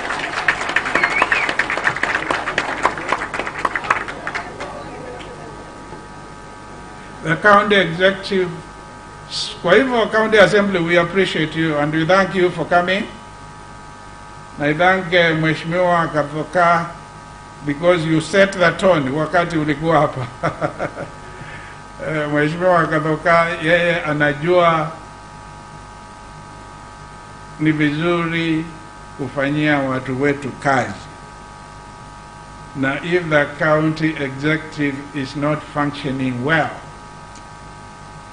tutakuwa na shida. Kwa hivyo asante sana Mheshimiwa. The county executive, asanteni, you've been working, and I've said this not because you are seated here, you know very well. Whenever I realize somebody, you should pull up your socks or to roast them. I don't hesitate. Nikianza kucheka katika corridors, the performance contract, and I want to register my appreciation because ministries and ministers and chief officers and staff, they do their very best within the confines of the resources which have been put at their behest. Okay? So tunawashukuru. To the county staff, tunawashukuru pia. Mr. Kimwele, who is the chairman of the union's caucus in Kitui, ameongea kwa niaba ya other unions, I thank them because whenever they have an issue, they draw the attention of the county secretary, the attention of the county public service board, and also the relevant minister, as well as myself. Na vile wanasema ni kuna hii shida, tafadhali tutafute nafasi tuketi pamoja tuitatue. Vile tumekuwa tukifanya na tunaketi wakati wote na unions. They know I've sat with them, not once, not even twice, on a number of occasions, and I want to thank them because they are reasonable. Tukiwaeleza hii haiwezekani kwa wakati huu kwa sababu hizi, lakini tunatarajia tukifika pale miezi miwili tatu hapo mambo yatakuwa mazuri na tutaitekeleza. Wanakubali na sisi because you will be respected for honoring your words. Ukisema utafanya hivi, ukisema promotions ya madaktari, tutaifanya. Wale wamefanya masters na wengine tunaifanya. Na watu ambao wako kwa ile tunaita common cadre, itafanyika. Ever to put the funds in the budget, tunaifanya pia.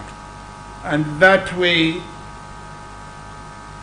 we trust one another and we work vizuri. Najua kuna mambo mawili ambayo ulitaja tuangalie through Council of Governors, because I usu Kitui County alone, it involves all the county governments of Kenya, and I'm a member of the Council of Governors. I'm also a member of the summit. The summit brings the President of the Republic of Kenya and the 47 governors. We had a summit meeting on Monday ya wiki hii, tarehe 16 mwezi huu. Tulikutana na raisi na tunaongea mambo mengi sitataja hapa, lakini mengi ambayo yalikuwa mahali ingine imekwama tunatatua at that level. So I'll take into account the two issues which you raise on behalf and for the sake of your fellow workers in Kitui and across the country.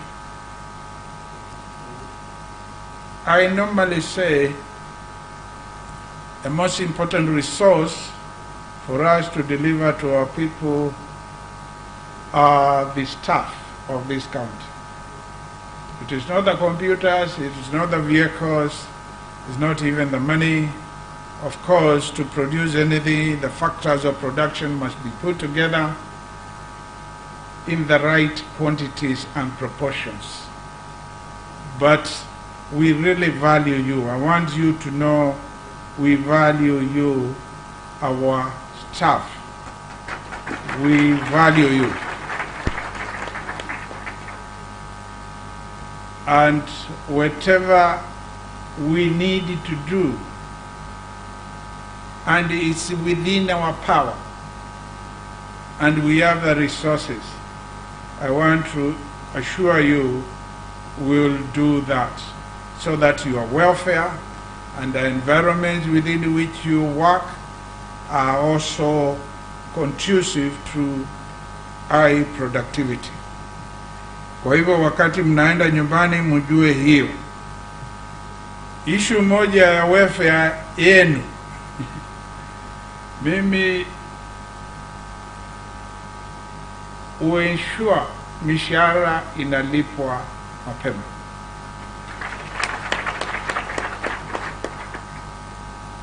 And I normally will place a call to the Minister for Finance, to the CEO of Finance, to the Director HR, where necessary, nikiuliza mishahara imekuwa processed ili ilipwe before the end of the year.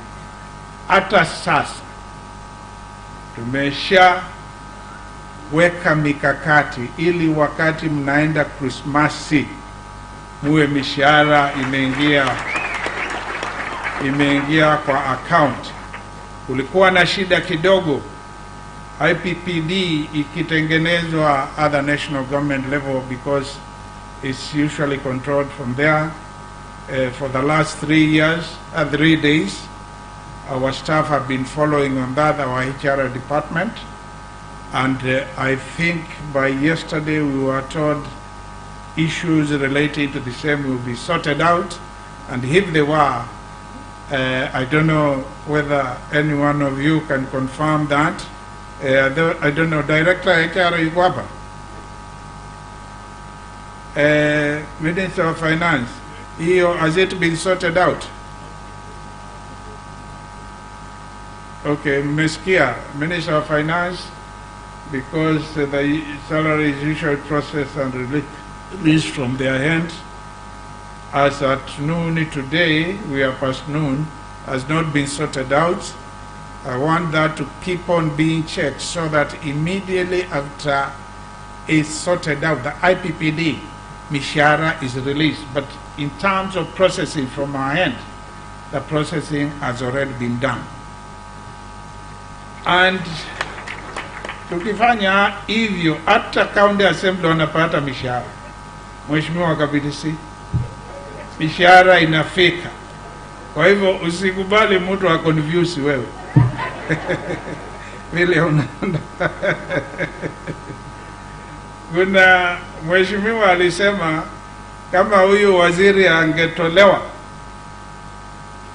wajua kuchange ile code ya kuweka ili pesa itoke ya account, haingetoka. Tungekaa mpaka January 15 ama 21st. Ukipeleka jina ya mtu mwingine wanasema this is not recognized.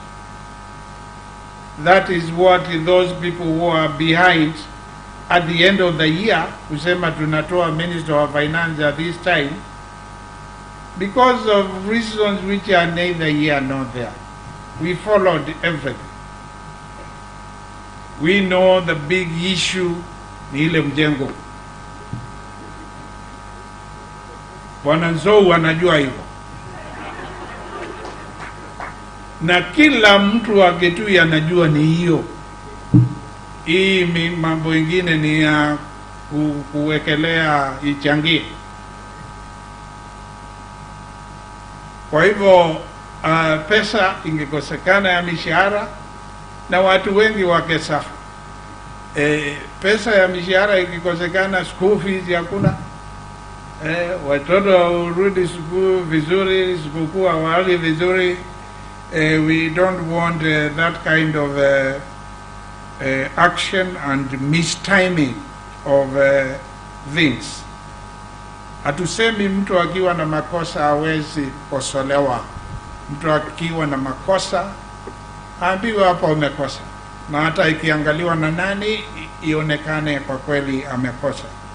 Na vile MCA kiongozi Mheshimiwa Kasungi alisema, the first thing you do is, first of all, jaribu kuketi chini ili mjadiliane. Tuchukue kwa mfano hii mambo ilisemekana ati kuna pesa ya boreholes 67 million which was diverted by the Minister of Finance to pay for the subsidy for Kitiwasco, which is a company which ensures Kitui County, where the Kitui County Referral Hospital is located, and if there is no water, people will die. For Kimwasco, which brings water to Mwingi town, and if there is no water, sustained lack of water in Mwingi Hospital, people will die. If you don't have a borehole, which was planned for, people may not die because people will continue fetching water where they were fetching before. We are trying just to enhance. And therefore, I know supplementary budgets are supposed to be money ya namna hiyo inaweza tolewa pale iliwekwa katika budget. If there is an emergency, kuwa Kenya Power and Lighting Company Limited wamekata sitima ya Kitiwasco and Kimuasiko in Mwingi and Kitiwasco in Kitui. That is an emergency. Na yule alikuja hata kwangu kwanza ni waziri wa water. Si mnamjua waziri wa water? Ndiye aliuliza hii mambo. Kisha nikamwambia kwenda kwa waziri wa finance, muangalie ni wapi tunaweza pata fedha. And after consulting, they said we can paint the boreholes kwanza to deal in emergency. Na yule lawyer ambaye waziri wa fedha alilete, aliuliza kuna ubaya gani kulipa electricity ili maji ipatikane Kitui na Mwingi? Is that not really a service which needed also to be provided? And mnajua hapo mbeleni tulikuwa tumeweka pesa za kusubsidize Kitiwasco na Kimuasco na ikatolewa. Even before county governments were established in 2013, national government under the Ministry of Water was subsidizing Kitiwasco and Kimuasco.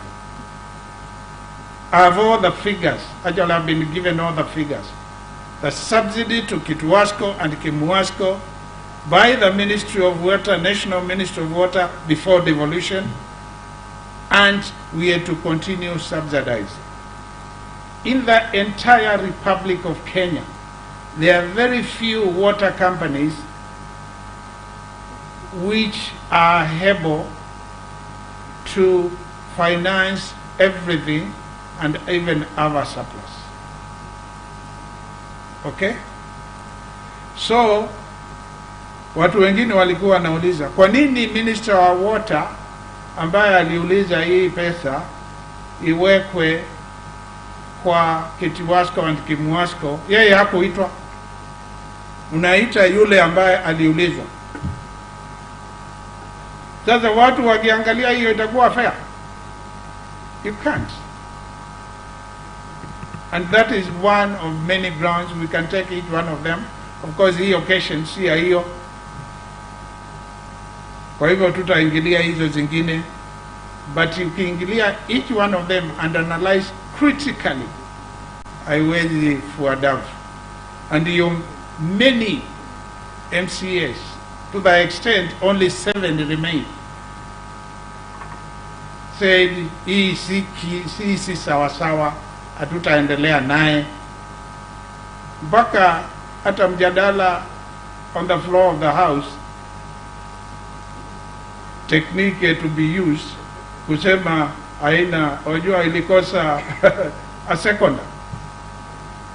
Dr. Buno alisema they aborted. It was a still bad. Kwa hivyo tusifanye hivyo, kwa sababu tukianza hiyo uchungu utaingia, kutokuelewana kutaingia, na kuendelea mbele kutatatizika, na tutaki kufanya hivyo katika kaunti letu. Lakini nimesema mtu akiwa amekosa, tunaweza kwanza kuelezana, kukaa chini and so forth and so on, ili tusiharibu kaunti letu. There are other things which have been talked about by Mheshimiwa Kasungi, Emergency Service Fund regulations. Tulipitisha hiyo katika County Executive Committee ama Cabinet. Tulipitisha hiyo, tumeshapitisha. I don't know the attorney uko wapi. I don't know where it is. Where is it now? Just say it from there, I will be able to hear. Ya, lakini ilikuja kwa county executive committee ama cabinet, and you are correct, Honorable Kashungi, I am the chair. Na tulimalizana naye. So either imefika huko ama iko njiani ikifika huko, na in the budget ambayo mulipitisha there is some 30 million for it, so iko huko na itatumika. Vile umerecommend tuwe na standby fire engine, I think that's a good recommendation.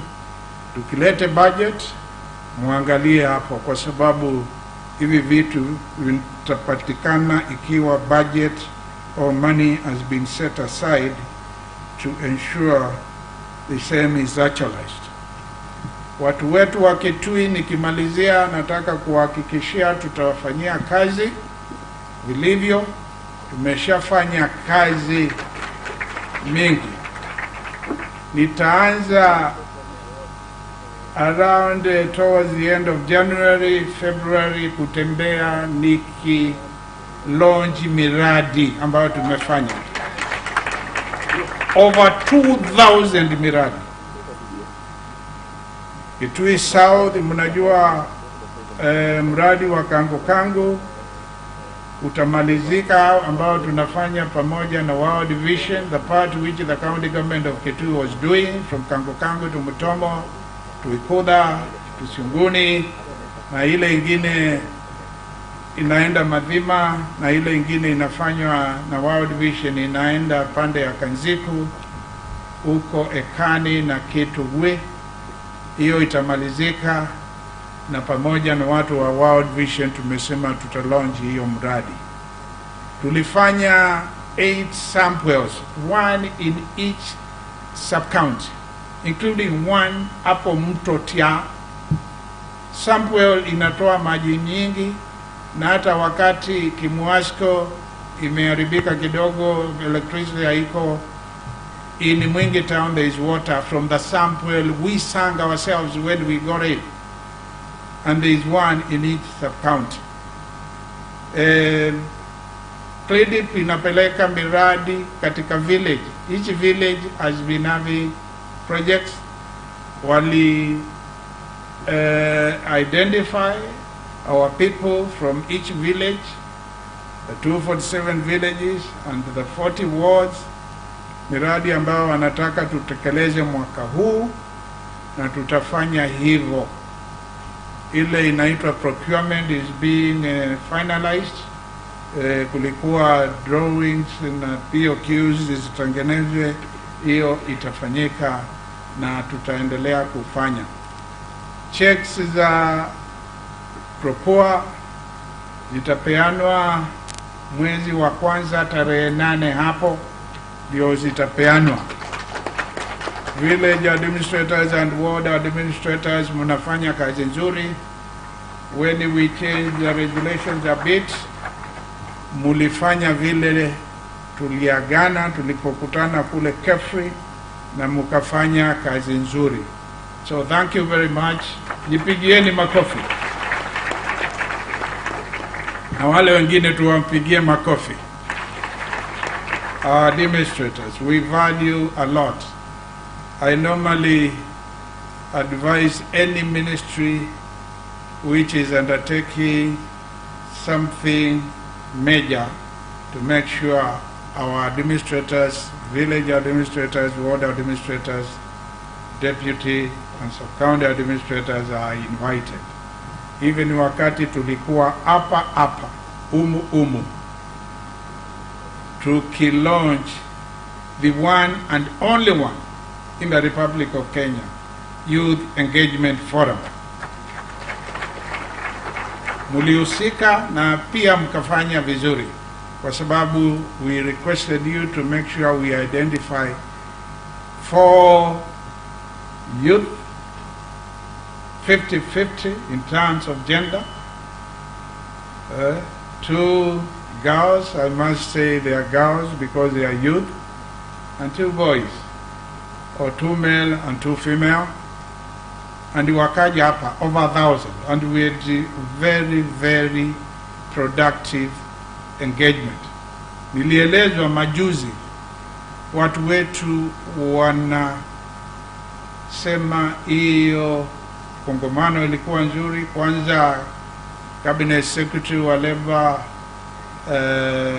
Alfred Mutua waliona, walipanga waje hapa Kitui, walienda huko Mulango, wakija na watu ambao wanaweza kusaidia watu kupata kazi nchini na nje, na wengine watapata katesi ya hiyo mpango tulifanya hapa.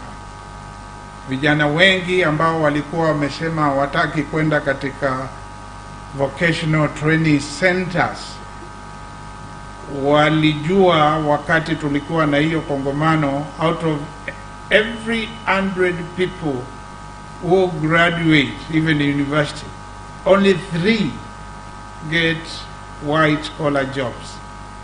So the future is to look outside white collar jobs, na wengi wameanza kuingia katika vocational training centers. Sitaki kukaa sana because najua you are all looking forward to the results. Are you looking forward to the results? Mulifanya kazi nzuri during that year. Najua tunasema mwaka uliopita ambao uliisha 30th of June 2024, because we are looking at financial year 2023-2024. Kwa hivyo bila kuharibu wakati, let me stop there na ni invite the Master of Ceremony so that he can take us to the next level. There is a statement here, the way it is written, the one I said that I will leave to read last. I think in my view it should not have come at this stage, but imeandikwa hapa, and let me read it. You judge for yourself whether it should come there. It says, ladies and gentlemen, I now officially release the Ministerial Performance Evaluation results for the financial year 2023-2024. But I will say, ladies and gentlemen, I am now ready to release the Ministerial Performance Evaluation results for the financial year 2023-2024. Usife moyo if your ministry haikufanya vizuri sana. But last time we said there will be no sanctions because we were just looking at a quarter of the year. Lakini tulisema ukikataa kufanya vizuri tena mwaka huu, there may be sanctions. And of course, those who perform well again, or even if they did not perform well the last time, they perform well now, they will be rewarded, and the rewards will give them right here. And because I may not be able to make another speech, there is also another sentence we have here, and I think this is okay, and which is, I wish you all safe journey as you travel to various destinations, and may you have Merry Christmas and a prosperous New Year 2025. Asanteni. Thank you, Excellency. Let us give him more round of applause. Let us appreciate His Excellency the Governor. Your Excellency, as you exit the stage, I would like to recognize Honorable Sylvester Monyalo, aka Yamu from Matinyani Ward. Tumpigie mheshimiwa makofi tafadhali. Asante. Your Excellency, as you settle, I would like to invite Lydia Siomiti to do a song named Nina Nikadhie Kitui County as we get ready for the final session. Lakini anapokuja tafadhali tumuongezee His Excellency the Governor makofi. Asante. We may be seated. We may be seated. We may be seated for a second. So Lydia, please proceed. DJ.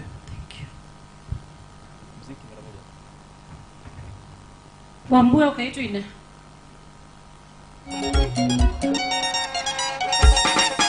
Aya, kuna mwako kwa nini? Kuna mwako vyu, kuna usonya. Ayo mweru yeza, alikunoa kama nini?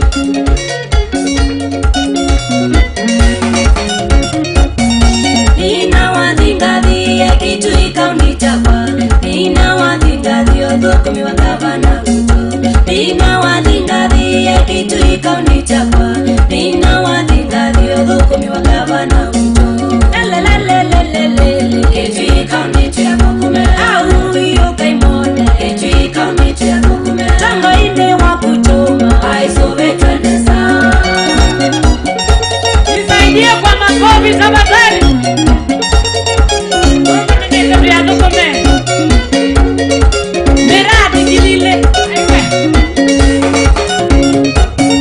Tene wa mwaka wa Mei sinitisha magani kwa makwani alama na ebopeni ni bilo ukaiwa. Shaya nitika tumiwa kontraki taika somithwa kila unitu ya lukume. Au iyo kaimone etuika unitu ya lukume. Tango ine wa kutuma aisobe twende saa.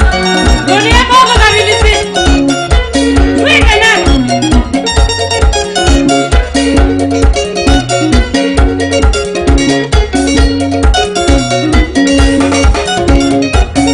Sekita itu yo iti disipensari sikila bado. Dawa nasioni kwa wingi yanu maitu mapacho iti. Bika Kitui wiyane kanza senda na yoni mbake. ICU iwiyane baito twende nesa.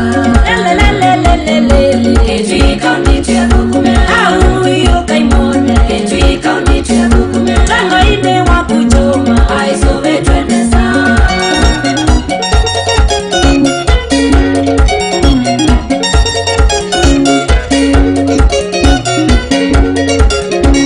Akwena vikilikili.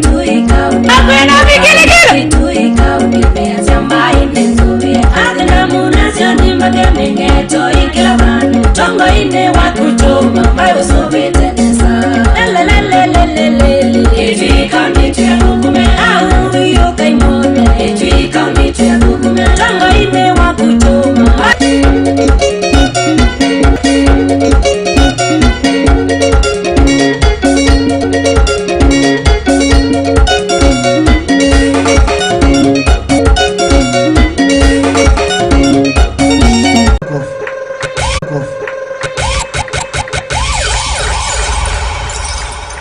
Sasa gavana wetu ndiye